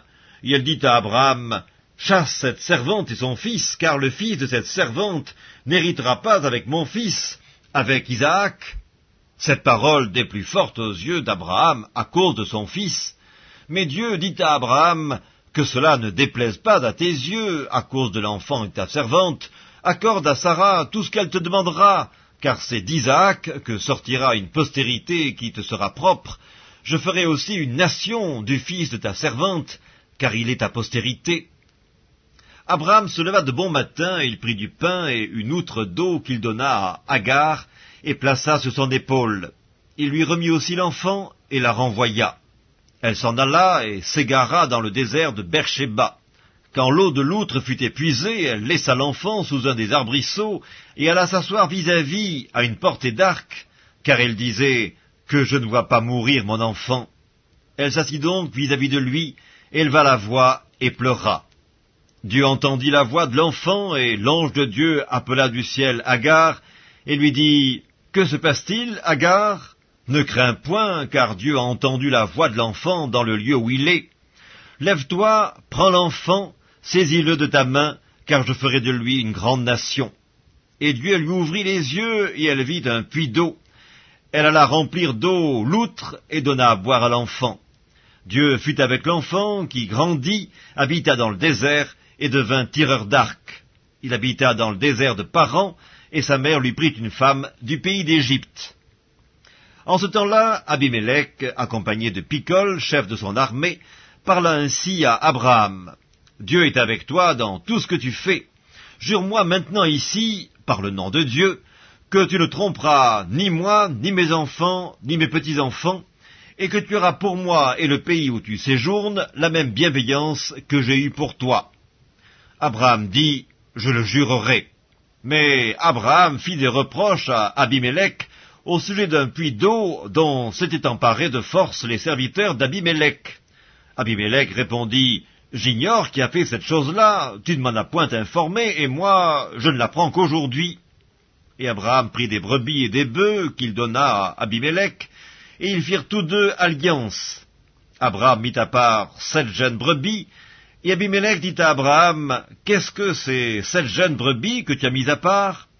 Il répondit, « Tu accepteras de ma main ces 7 brebis, afin que cela me serve de témoignage que j'ai creusé ce puits. » C'est pourquoi on appelle ce lieu Beersheba, car c'est là qu'ils jurèrent l'un et l'autre. Ils firent donc alliance à Beersheba, après quoi Abimélec se leva avec Picol, chef de son armée, et ils retournèrent au pays des Philistins.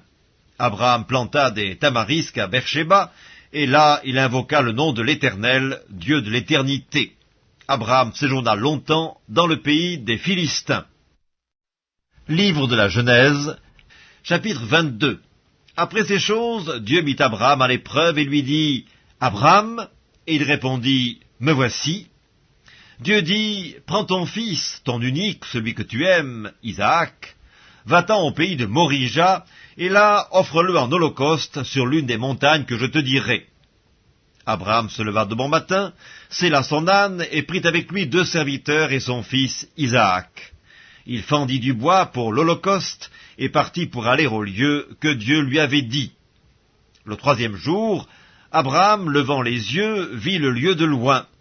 Et Abraham dit à ses serviteurs, « Restez ici avec l'âne, moi et le jeune homme, nous irons jusque-là pour adorer, et nous reviendrons auprès de vous. » Abraham prit le bois pour l'holocauste, le chargea sur son fils Isaac, et porta dans sa main le feu et le couteau.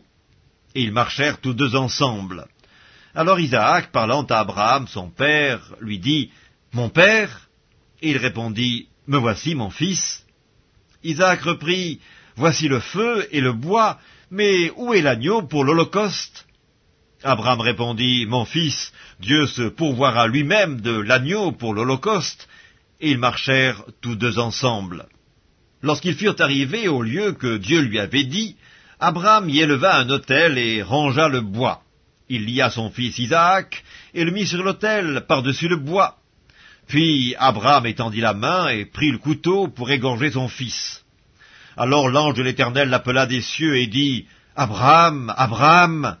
Et il répondit, « Me voici. » L'ange dit, « N'avance pas ta main sur l'enfant et ne lui fais rien, car je sais maintenant que tu crains Dieu et que tu ne m'as pas refusé ton fils, ton unique. » Abraham leva les yeux et vit derrière lui un bélier retenu dans un buisson par les cornes. Et Abraham alla prendre le bélier et l'offrit en holocauste à la place de son fils. Abraham donna à ce lieu le nom de Jéhovah-Jireh, c'est pourquoi l'on dit aujourd'hui, à la montagne de l'Éternel, il sera pourvu. L'ange de l'Éternel appela une seconde fois Abraham des cieux et dit, « Je le jure par moi-même, parole de l'Éternel, parce que tu as fait cela et que tu n'as pas refusé ton fils, ton unique, je te bénirai et je multiplierai ta postérité comme les étoiles du ciel et comme le sable qui est sur le bord de la mer. Et ta postérité possédera la porte de ses ennemis. Toutes les nations de la terre seront bénies en ta postérité, parce que tu as obéi à ma voix. » Abraham étant retourné vers ses serviteurs, ils se levèrent et s'en allèrent ensemble à Beersheba, car Abraham demeurait à Beersheba. Après ces choses, on fit à Abraham un rapport en disant, « Voici, Milca a aussi enfanté des fils à Nachor ton frère, Uts son premier-né, Buz son frère, Kemuel, père d'Aram, Kesed, Azo, Pildash, Gilaph et Bethuel. Bethuel a engendré Rebecca. Ce sont là les 8 fils que Milca a enfantés à Nachor, frère d'Abraham. Sa concubine nommée Reuma a aussi enfanté Tébach, Gaham, Tash et Maaka. Livre de la Genèse, chapitre 23. La vie de Sarah fut de 127 ans, telles sont les années de la vie de Sarah. Sarah mourut à Kirjat Arba, qui est Hébron dans le pays de Canaan. Et Abraham vint pour mener deuil sur Sarah et pour la pleurer. Abraham se leva de devant son mort et parla ainsi au fils de Heth. « Je suis étranger et habitant parmi vous. Donnez-moi la possession d'un sépulcre chez vous pour enterrer mon mort et l'ôter de devant moi. » Les fils de Heth répondirent à Abraham en lui disant, « Écoute-nous, mon Seigneur, tu es un prince de Dieu au milieu de nous. Enterre ton mort dans celui de nos sépulcres que tu choisiras. Aucun de nous ne te refusera son sépulcre pour enterrer ton mort. » Abraham se leva et se prosterna devant le peuple du pays, devant les fils de Heth. Et il leur parla ainsi, « Si vous permettez que j'enterre mon mort et que je l'ôte de devant mes yeux, écoutez-moi et priez pour moi Éphron, fils de Tsochar, de me céder la caverne de Macpéla qui lui appartient, à l'extrémité de son champ, de me la céder contre sa valeur en argent, afin qu'elle me serve de possession sépulcrale au milieu de vous. » Éphron était assis parmi les fils de Heth. Et Éphron, le Héthien, répondit à Abraham, en présence des fils de Heth et de tous ceux qui entraient par la porte de sa ville, « Non, mon Seigneur, écoute-moi. Je te donne le champ et je te donne la caverne qui s'y trouve. Je te les donne aux yeux des fils de mon peuple. Enterre ton mort. » Abraham se prosterna devant le peuple du pays, et il parla ainsi à Éphron en présence du peuple du pays. « Écoute-moi, je te prie, je donne le prix du champ, accepte-le de moi, et j'y enterrerai mon mort. » Et Éphron répondit à Abraham en lui disant, « Mon Seigneur, écoute-moi, une terre de 400 cycles d'argent, qu'est-ce que cela entre moi et toi? Enterre ton mort. » Abraham comprit Éphron. Et Abraham pesa à Éphron l'argent qu'il avait dit en présence des fils de Heth, 400 cycles d'argent ayant cours chez le marchand. Le champ d'Éphron à Macpéla vis-à-vis de Mamré, le champ et la caverne qui s'y trouvent, et tous les arbres qui sont dans le champ et dans toutes ses limites alentour, devinrent ainsi la propriété d'Abraham aux yeux des fils de Heth et de tous ceux qui entraient par la porte de sa ville. Après cela, Abraham enterra Sarah, sa femme, dans la caverne du champ de Macpéla, vis-à-vis de Mamré, qui est Hébron, dans le pays de Canaan. Le champ et la caverne qui s'y trouvent demeurèrent à Abraham comme possession sépulcrale acquise des fils de Heth. Livre de la Genèse, chapitre 24. Abraham était vieux, avancé en âge, et l'Éternel avait béni Abraham en toutes choses. Abraham dit à son serviteur, le plus ancien de sa maison, l'intendant de tous ses biens, « Mets, je te prie, ta main sous ma cuisse, et je te ferai jurer par l'Éternel, le Dieu du ciel et le Dieu de la terre, de ne pas prendre pour mon fils une femme parmi les filles des Cananéens au milieu desquels j'habite, mais d'aller dans mon pays et dans ma patrie prendre une femme pour mon fils Isaac. » Le serviteur lui répondit, « Peut-être la femme ne voudra-t-elle pas me suivre dans ce pays-ci? Devrais-je mener ton fils dans le pays d'où tu es sorti ?» Abraham lui dit, « Garde-toi d'y mener mon fils. L'Éternel, le Dieu du ciel, qui m'a fait sortir de la maison de mon père et de ma patrie, qui m'a parlé et qui m'a juré en disant, « Je donnerai ce pays à ta postérité », lui-même enverra son ange devant toi, et c'est de là que tu prendras une femme pour mon fils. Si la femme ne veut pas te suivre, tu seras dégagé de ce serment que je te fais faire. Seulement, tu n'y mèneras pas mon fils. » Le serviteur mit sa main sous la cuisse d'Abraham, son seigneur, et lui jura d'observer ces choses. Le serviteur prit 10 chameaux parmi les chameaux de son seigneur, et il partit, ayant à sa disposition tous les biens de son seigneur. Il se leva et alla en Mésopotamie, à la ville de Nakor. Il fit reposer les chameaux sur leurs genoux hors de la ville, près d'un puits, au temps du soir, au temps où sortent celles qui vont puiser de l'eau. Et il dit, « Éternel, Dieu de mon seigneur Abraham, fais-moi, je te prie, rencontrer aujourd'hui ce que je désire, et use de bonté envers mon seigneur Abraham. Voici, je me tiens près de la source d'eau, et les filles des gens de la ville vont sortir pour puiser de l'eau.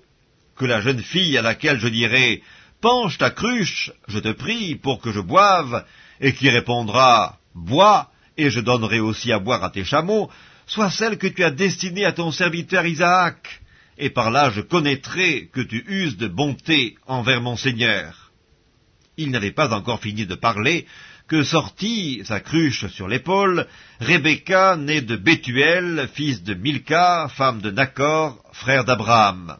C'était une jeune fille, très belle de figure, elle était vierge, et aucun homme ne l'avait connue. Elle descendit à la source, remplit sa cruche, et remonta. Le serviteur courut au-devant d'elle et dit, « Laisse-moi boire, je te prie, un peu d'eau de ta cruche. » Elle répondit, « Bois, mon seigneur. » Et elle s'empressa d'abaisser sa cruche sur sa main et de lui donner à boire. Quand elle eut achevé de lui donner à boire, elle dit, « Je puiserai aussi pour tes chameaux, jusqu'à ce qu'ils aient assez bu. » Et elle s'empressa de vider sa cruche dans l'abreuvoir, et courut encore au puits pour puiser, et elle puisa pour tous les chameaux. L'homme la regardait avec étonnement et sans rien dire, pour voir si l'Éternel faisait réussir son voyage ou non. Quand les chameaux eurent fini de boire, l'homme prit un anneau d'or du poids d'un demi-cycle et 2 bracelets du poids de 10 cycles d'or. Et il dit, « De qui es-tu fille? Dis-le-moi, je te prie. Y a-t-il dans la maison de ton père de la place pour passer la nuit ?» Elle répondit, « Je suis fille de Bethuel, fils de Milca et de Nakor. » Elle lui dit encore, « Il y a chez nous de la paille et du fourrage en abondance, et aussi de la place pour passer la nuit. » Alors l'homme s'inclina et se prosterna devant l'Éternel en disant, « Béni soit l'Éternel, le Dieu de mon seigneur Abraham, qui n'a pas renoncé à sa miséricorde et à sa fidélité envers mon seigneur. Moi-même, l'Éternel m'a conduit à la maison des frères de mon seigneur. » La jeune fille courut raconter ces choses à la maison de sa mère. Rebecca avait un frère nommé Laban, et Laban courut dehors vers l'homme près de la source. Il avait vu l'anneau et les bracelets aux mains de sa sœur, et il avait entendu les paroles de Rebecca, sa sœur, disant, « Ainsi m'a parlé l'homme. » Il vint donc à cet homme qui se tenait auprès des chameaux, vers la source, et il dit, « Viens, béni de l'Éternel, pourquoi resterais-tu dehors? J'ai préparé la maison et une place pour les chameaux. » L'homme arriva à la maison. Laban fit décharger les chameaux, il donna de la paille et du fourrage aux chameaux, et de l'eau pour laver les pieds de l'homme et les pieds des gens qui étaient avec lui. Puis il lui servit à manger. Mais il dit, « Je ne mangerai point avant d'avoir dit ce que j'ai à dire. »« Parle, dit Laban. » Alors il dit, « Je suis serviteur d'Abraham. L'Éternel a comblé de bénédictions mon Seigneur qui est devenu puissant. Il lui a donné des brebis et des bœufs, de l'argent et de l'or, des serviteurs et des servantes, des chameaux et des ânes. Sarah, la femme de mon Seigneur, a enfanté dans sa vieillesse un fils à mon Seigneur, et il lui a donné tout ce qu'il possède. Mon Seigneur m'a fait jurer en disant, « Tu ne prendras pas pour mon fils une femme parmi les filles des Cananéens dans le pays desquels j'habite, mais tu iras dans la maison de mon père et de ma famille prendre une femme pour mon fils. J'ai dit à mon Seigneur, peut-être la femme ne voudra-t-elle pas me suivre? Et il m'a répondu, l'Éternel, devant qui j'ai marché, enverra son ange avec toi et fera réussir ton voyage, et tu prendras pour mon fils une femme de la famille et de la maison de mon père. Tu seras dégagé du serment que tu me fais quand tu auras été vers ma famille. Si on ne te l'accorde pas, tu seras dégagé du serment que tu me fais. Je suis arrivé aujourd'hui à la source et j'ai dit, Éternel, Dieu de mon Seigneur Abraham, si tu daignes faire réussir le voyage que j'accomplis, voici je me tiens près de la source d'eau, et que la jeune fille qui sortira pour puiser, à qui je dirai, laisse-moi boire, je te prie, un peu d'eau de ta cruche, et qui me répondra, bois toi-même, et je puiserai aussi pour tes chameaux, que cette jeune fille soit la femme que l'Éternel a destinée au fils de mon Seigneur. Avant que j'eusse fini de parler à mon cœur, voici, Rebecca est sortie, sa cruche sur l'épaule, elle est descendue à la source, et elle a puisé. Je lui ai dit, donne-moi à boire, je te prie. Elle s'est empressée d'abaisser sa cruche de dessus son épaule, et elle a dit, bois, et je donnerai aussi à boire à tes chameaux. J'ai bu, et elle a aussi donné à boire à mes chameaux. Je l'ai interrogée, et j'ai dit, de qui es-tu fille? Elle a répondu, je suis fille de Bethuel, fils de Nacor et de Milca. J'ai mis l'anneau à son nez et les bracelets à ses mains, puis je me suis incliné et prosterné devant l'Éternel, et j'ai béni l'Éternel, le Dieu de mon Seigneur Abraham, qui m'a conduit fidèlement, afin que je prenne la fille du frère de mon Seigneur pour son fils. Maintenant, si vous voulez user de bienveillance et de fidélité envers mon Seigneur, déclarez-le-moi, sinon déclarez-le-moi, et je me tournerai à droite ou à gauche. Laban et Bethuel répondirent et dirent, c'est de l'Éternel que la chose vient. Nous ne pouvons te parler ni en mal ni en bien. Voici, Rebecca est devant toi, prends et va, et qu'elle soit la femme du fils de ton Seigneur, comme l'Éternel l'a dit. Lorsque le serviteur d'Abraham eut entendu leurs paroles, il se prosterna en terre devant l'Éternel. Et le serviteur sortit des objets d'argent, des objets d'or et des vêtements qu'il donna à Rebecca. Il fit aussi de riches présents à son frère et à sa mère. Après quoi, ils mangèrent et burent, lui et les gens qui étaient avec lui, et ils passèrent la nuit. Le matin, quand ils furent levés, le serviteur dit, « Laissez-moi retourner vers mon Seigneur. » Le frère et la mère dirent, « Que la jeune fille reste avec nous quelque temps encore, une dizaine de jours, ensuite tu partiras. » Il leur répondit, « Ne me retardez pas, puisque l'Éternel a fait réussir mon voyage. Laissez-moi partir, et que j'aille vers mon Seigneur. » Alors ils répondirent, « Appelons la jeune fille et consultons-la. » Ils appelèrent donc Rebecca et lui dirent, « Veux-tu aller avec cet homme ?» Elle répondit, « J'irai. » Et ils laissèrent partir Rebecca, leur sœur et sa nourrice, avec le serviteur d'Abraham et ses gens. Ils bénirent Rebecca et lui dirent, « Ô notre sœur, puisses-tu devenir des milliers de myriades, et que ta postérité possède la porte de ses ennemis. » Rebecca se leva avec ses servantes, elles montèrent sur les chameaux et suivirent l'homme, et le serviteur emmena Rebecca et partit. Cependant, Isaac était revenu du puits de Lacaï-Roï, et il habitait dans le pays du Midi. Un soir qu'Isaac était sorti pour méditer dans les champs, il leva les yeux et regarda, et voici des chameaux arrivés. Rebecca leva aussi les yeux, vit Isaac, et descendit de son chameau. Elle dit au serviteur, « Qui est cet homme qui vient dans les champs à notre rencontre ?» Et le serviteur répondit, « C'est mon Seigneur. » Alors elle prit son voile et se couvrit. Le serviteur raconta à Isaac toutes les choses qu'il avait faites. Isaac conduisit Rebecca dans la tente de Sarah, sa mère. Il prit Rebecca qui devint sa femme et il l'aima. Ainsi fut consolé Isaac après avoir perdu sa mère. Genèse chapitre 25. Abraham prit encore une femme nommée Kétura. Elle lui enfanta Zimran, Jokshan, Médan, Madian, Jishbak et Chouach. Jokshan engendra Séba et Dedan. Les fils de Dedan furent les Ashurim, les Létushim et les Léumim. Les fils de Madian furent Epha, Épher, Enoch, Abida et Eldaa. Ce sont là tous les fils de Kétura. Abraham donna tous ses biens à Isaac. Il fit des dons aux fils de ses concubines, et tandis qu'il vivait encore, il les envoya loin de son fils Isaac, du côté de l'Orient, dans le pays d'Orient. Voici les jours des années de la vie d'Abraham. Il vécut 175 ans. Abraham expira et mourut après une vieillesse heureuse, âgé et rassasié de jours, et il fut recueilli auprès de son peuple. Isaac et Ismaël, ses fils, l'enterrèrent dans la caverne de Macpéla, dans le champ d'Éphron, fils de Tsoar, le Hétien, vis-à-vis de Mamré. C'est le champ qu'Abraham avait acquis des fils de Heth. Là furent enterrés Abraham et Sarah, sa femme. Après la mort d'Abraham, Dieu bénit Isaac, son fils. Il habitait près du puits de Lacaï-Roï. Voici la postérité d'Ismaël, fils d'Abraham, qu'Agar, l'Égyptienne, servante de Sarah, avait enfanté à Abraham. Voici les noms des fils d'Ismaël par leurs noms, selon leur génération. Nébajot, premier-né d'Ismaël, Kédar, Adbéel, Mipsam, Mishma, Duma, Massa, Hadad, Théma, Jétur, Naphish et Kedma. Ce sont là les fils d'Ismaël, ce sont là leurs noms, selon leurs parcs et leurs enclos. Ils furent les 12 chefs de leur peuple. Et voici les années de la vie d'Ismaël, 137 ans. Il expira et mourut, et il fut recueilli auprès de son peuple. Ses fils habitèrent depuis Avila jusqu'à Chour, qui est en face de l'Égypte, en allant vers la Syrie. Il s'établit en présence de tous ses frères. Voici la postérité d'Isaac, fils d'Abraham. Abraham engendra Isaac.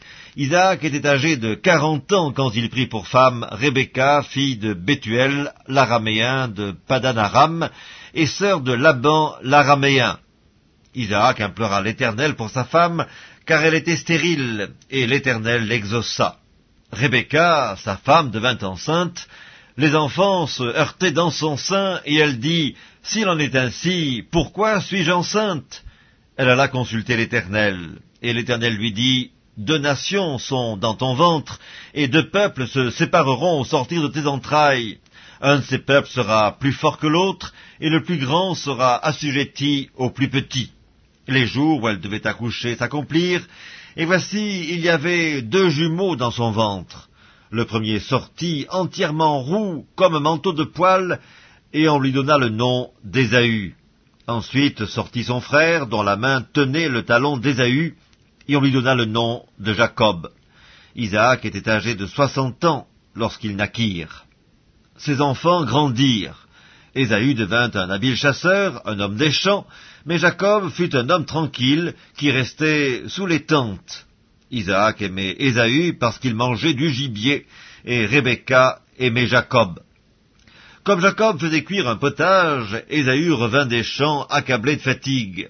Et Ésaü dit à Jacob, « Laisse-moi, je te prie, manger de ce roux-là, car je suis fatigué. » C'est pour cela qu'on a donné à Ésaü le nom d'Édom. Jacob dit, « Vends-moi aujourd'hui ton droit d'aînesse. » Ésaü répondit, « Voici, je m'en vais mourir, à quoi me sert ce droit d'aînesse ?» Et Jacob dit, « Jure-le-moi d'abord. » Il le lui jura, et il vendit son droit d'aînesse à Jacob. Alors Jacob donna à Ésaü du pain et du potage de lentilles. Il mangea et but, puis se leva et s'en alla. C'est ainsi qu'Ésaü méprisa le droit d'aînesse. Livre de la Genèse, chapitre 26. Il y eut une famine dans le pays, outre la première famine qui eut lieu du temps d'Abraham. Et Isaac alla vers Abimélec, roi des Philistins, à Guérar. L'Éternel lui apparut et dit, « Ne descends pas en Égypte, demeure dans le pays que je te dirai. Séjourne dans ce pays-ci, je serai avec toi et je te bénirai, car je donnerai toutes ces contrées à toi et à ta postérité, et je tiendrai le serment que j'ai fait à Abraham ton père. Je multiplierai ta postérité comme les étoiles du ciel, je donnerai à ta postérité toutes ces contrées, et toutes les nations de la terre seront bénies en ta postérité, parce qu'Abraham a obéi à ma voix, et qu'il a observé mes ordres, mes commandements, mes statuts et mes lois. » Et Isaac resta à Guérar. Lorsque les gens du lieu faisaient des questions sur sa femme, il disait « C'est ma sœur », car il craignait, en disant « ma femme », que les gens du lieu ne le tuent, parce que Rebecca était belle de figure. Comme son séjour se prolongeait, il arriva qu'Abimélec, roi des Philistins, regardant par la fenêtre, vit Isaac qui plaisantait avec Rebecca sa femme. Abimélec fit appeler Isaac et lui dit « Certainement, c'est ta femme, comment as-tu pu me dire « c'est ma sœur » ?» Isaac lui répondit « J'ai parlé ainsi de peur de mourir à cause d'elle. » Et Abimélec dit « Qu'est-ce que tu nous as fait ? Peu s'en est fallu que quelqu'un du peuple n'ait couché avec ta femme, et tu nous aurais rendus coupables. » Alors Abimélec fit cette ordonnance pour tout le peuple, celui qui touchera à cet homme ou à sa femme sera mis à mort. Isaac sema dans ce pays, et il recueillit cette année le centuple, car l'Éternel le bénit. Cet homme devint riche, et il alla s'enrichissant de plus en plus jusqu'à ce qu'il devint fort riche. Il avait des troupeaux de menu bétail et des troupeaux de gros bétail, et un grand nombre de serviteurs. Aussi les Philistins lui portèrent envie. Tous les puits qu'avaient creusés les serviteurs de son père, du temps d'Abraham son père, les Philistins les comblèrent et les remplirent de poussière. Et Abimélec dit à Isaac, « Va-t'en de chez nous, car tu es beaucoup plus puissant que nous. » Isaac partit de là et campa dans la vallée de Guérar, où il s'établit.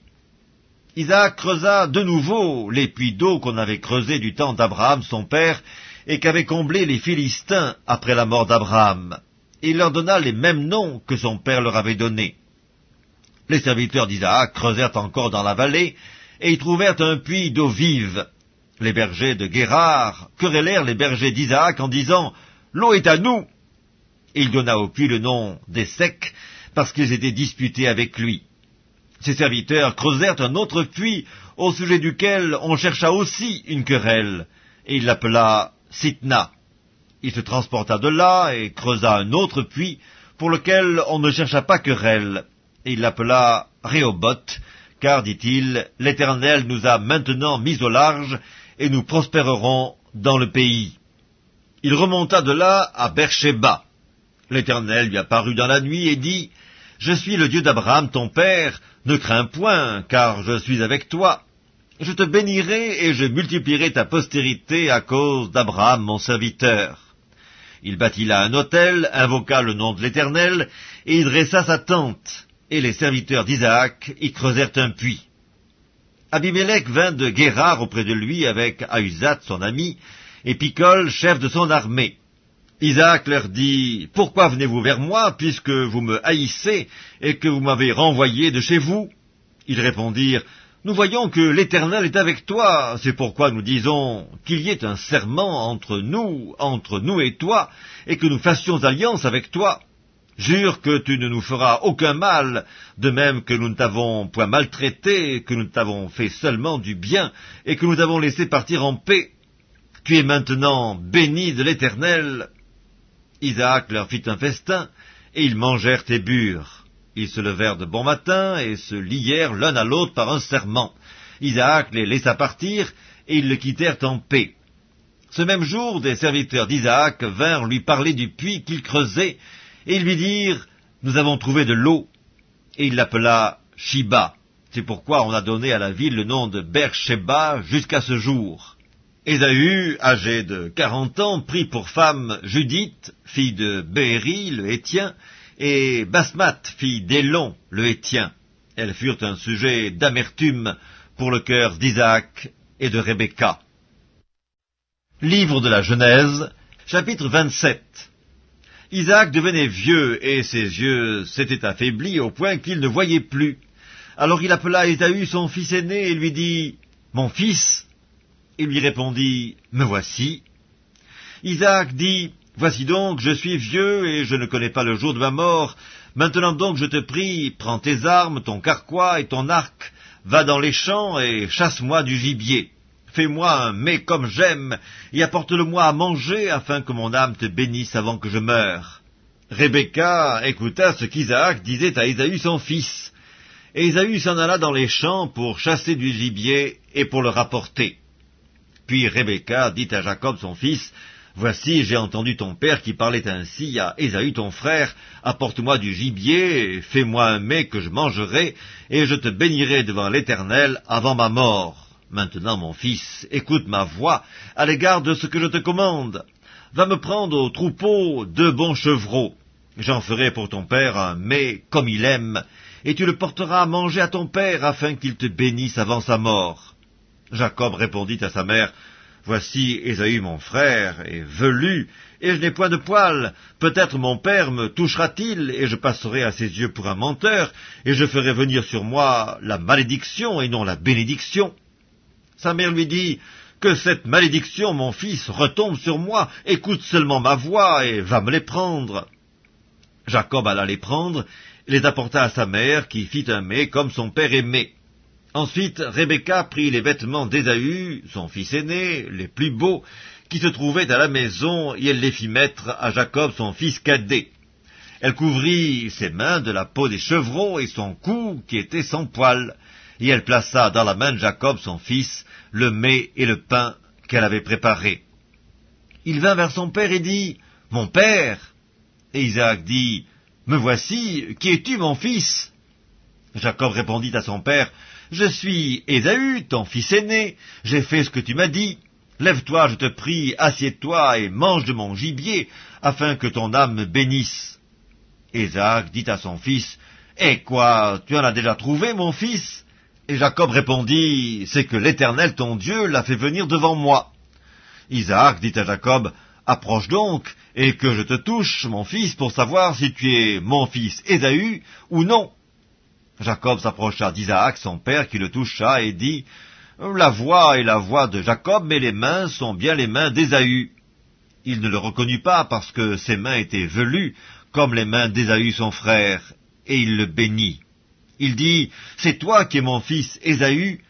Et Jacob répondit, « C'est moi. » Isaac dit, « Sers-moi et que je mange du gibier de mon fils, afin que mon âme te bénisse. » Jacob le servit, et il mangea. Il lui apporta aussi du vin, et il but. Alors Isaac son père lui dit, « Approche donc, et embrasse-moi, mon fils. » Jacob s'approcha et l'embrassa. Isaac sentit l'odeur de ses vêtements, puis il le bénit, et dit, « Voici, l'odeur de mon fils est comme l'odeur d'un champ que l'Éternel a béni.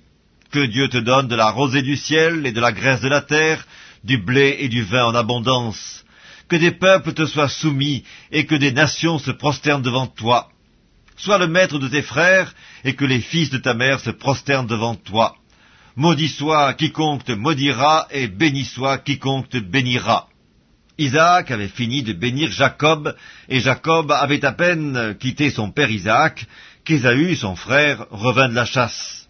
Il fit aussi un mets qu'il porta à son père, et il dit à son père, « Que mon père se lève et mange du gibier de son fils, afin que ton âme me bénisse. » Isaac, son père, lui dit, « Qui es-tu » Il répondit, « Je suis ton fils aîné, Ésaü. » Isaac fut saisi d'une violente émotion, et il dit, « Qui est donc celui qui a chassé du gibier et me l'a apporté? J'ai mangé de tout avant que tu viennes, et je l'ai béni. Aussi sera-t-il béni. » Lorsqu'Ésaü entendit les paroles de son père, il poussa de forts cris, pleins d'amertume, et il dit à son père, « Bénis-moi aussi, mon père. » Isaac dit, « Ton frère est venu avec ruse, et il a enlevé ta bénédiction. » Ésaü dit, « Est-ce parce qu'on l'a appelé du nom de Jacob qu'il m'a supplanté 2 fois? Il a enlevé mon droit d'aînesse, et voici maintenant qu'il vient d'enlever ma bénédiction. » Et il dit, « N'as-tu point réservé de bénédiction pour moi ?» Isaac répondit et dit à Ésaü, « Voici, je l'ai établi ton maître, et je lui ai donné tous ses frères pour serviteurs, je l'ai pourvu de blé et de vin. Que puis-je donc faire pour toi, mon fils ?» Ésaü dit à son père, « N'as-tu que cette seule bénédiction, mon père? Bénis-moi aussi, mon père. » Et Ésaü éleva la voix et pleura. Isaac, son père, répondit et lui dit, « Voici, ta demeure sera privée de la graisse de la terre et de la rosée du ciel d'en haut. Tu vivras de ton épée, et tu seras servi à ton frère, mais en errant librement çà et là, tu briseras son joug de dessus ton cou. » Ésaü conçut de la haine contre Jacob, à cause de la bénédiction dont son père l'avait béni. Ésaü disait en son cœur, « Les jours du deuil de mon père vont approcher, et je tuerai Jacob mon frère. » On rapporta à Rebecca les paroles d'Ésaü, son fils aîné. Elle fit alors appeler Jacob, son fils cadet, et elle lui dit, « Voici, Ésaü ton frère veut tirer vengeance de toi en te tuant. Maintenant, mon fils, écoute ma voix. Lève-toi, fuis chez Laban, mon frère, à Charan, et reste auprès de lui quelque temps, jusqu'à ce que la fureur de ton frère s'apaise, jusqu'à ce que la colère de ton frère se détourne de toi, et qu'il oublie ce que tu lui as fait. Alors je te ferai revenir. Pourquoi serais-je privé de vous deux en un même jour ?» Rebecca dit à Isaac, « Je suis dégoûté de la vie à cause des filles de Heth. Si Jacob prend une femme comme celle-ci parmi les filles de Heth, parmi les filles du pays, à quoi me sert la vie ?» Livre de la Genèse, chapitre 28. Isaac appela Jacob, le bénit, et lui donna cet ordre, « Tu ne prendras pas une femme parmi les filles de Canaan. Lève-toi, va à Padan-aram, à la maison de Bethuel, père de ta mère, et prends-y une femme d'entre les filles de Laban, frère de ta mère. Que le Dieu Tout-Puissant te bénisse, te rende fécond et te multiplie, afin que tu deviennes une multitude de peuples. Qu'il te donne la bénédiction d'Abraham, à toi et à ta postérité avec toi, afin que tu possèdes le pays où tu habites comme étranger, et qu'il a donné à Abraham. » Et Isaac fit partir Jacob, qui s'en alla à Padan-aram, auprès de Laban, fils de Bethuel, l'araméen, frère de Rebecca, mère de Jacob et d'Ésaü. Ésaü vit qu'Isaac avait béni Jacob, et qu'il l'avait envoyé à Padan-aram pour y prendre une femme, et qu'en le bénissant, il lui avait donné cet ordre, « Tu ne prendras pas une femme parmi les filles de Canaan. » Il vit que Jacob avait obéi à son père et à sa mère, et qu'il était parti pour Padan-aram. Ésaü comprit ainsi que les filles de Canaan déplaisaient à Isaac son père. Et Ésaü s'en alla vers Ismaël. Il prit pour femme, outre les femmes qu'il avait, Mahalat, fille d'Ismaël, fils d'Abraham et sœur de Nebajot. Jacob partit de Beersheba et s'en alla à Charan. Il arriva dans un lieu où il passa la nuit, car le soleil était couché. Il y prit une pierre dont il fit son chevet, il se coucha dans ce lieu-là. Il eut un songe, et voici, une échelle était appuyée sur la terre, et son sommet touchait au ciel. Et voici, les anges de Dieu montaient et descendaient par cette échelle. Et voici, l'Éternel se tenait au-dessus d'elle, et il dit, « Je suis l'Éternel, le Dieu d'Abraham, ton père, et le Dieu d'Isaac. La terre sur laquelle tu es couché, je la donnerai à toi et à ta postérité. Ta postérité sera comme la poussière de la terre, tu t'étendras à l'Occident et à l'Orient, au Septentrion et au Midi, et toutes les familles de la terre seront bénies en toi et en ta postérité. Voici, je suis avec toi, je te garderai partout où tu iras, et je te ramènerai dans ce pays, car je ne t'abandonnerai point que je n'ai exécuté ce que je te dis. » Jacob s'éveilla de son sommeil, et il dit, « Certainement, l'Éternel est en ce lieu, et moi je ne le savais pas. » Il eut peur, et il dit, « Que ce lieu est redoutable! C'est ici la maison de Dieu, c'est ici la porte des cieux. » Et Jacob se leva de bon matin. Il prit la pierre dont il avait fait son chevet, il l'adressa pour monument, et il versa de l'huile sur son sommet. Il donna à ce lieu le nom de Béthel, mais la ville s'appelait auparavant Luz. Jacob fit un vœu en disant, « Si Dieu est avec moi et me garde pendant ce voyage que je fais, s'il me donne du pain à manger et des habits pour me vêtir, et si je retourne en paix à la maison de mon père, alors l'Éternel sera mon Dieu. Cette pierre que j'ai dressée pour monument sera la maison de Dieu, et je te donnerai la dîme de tout ce que tu me donneras. »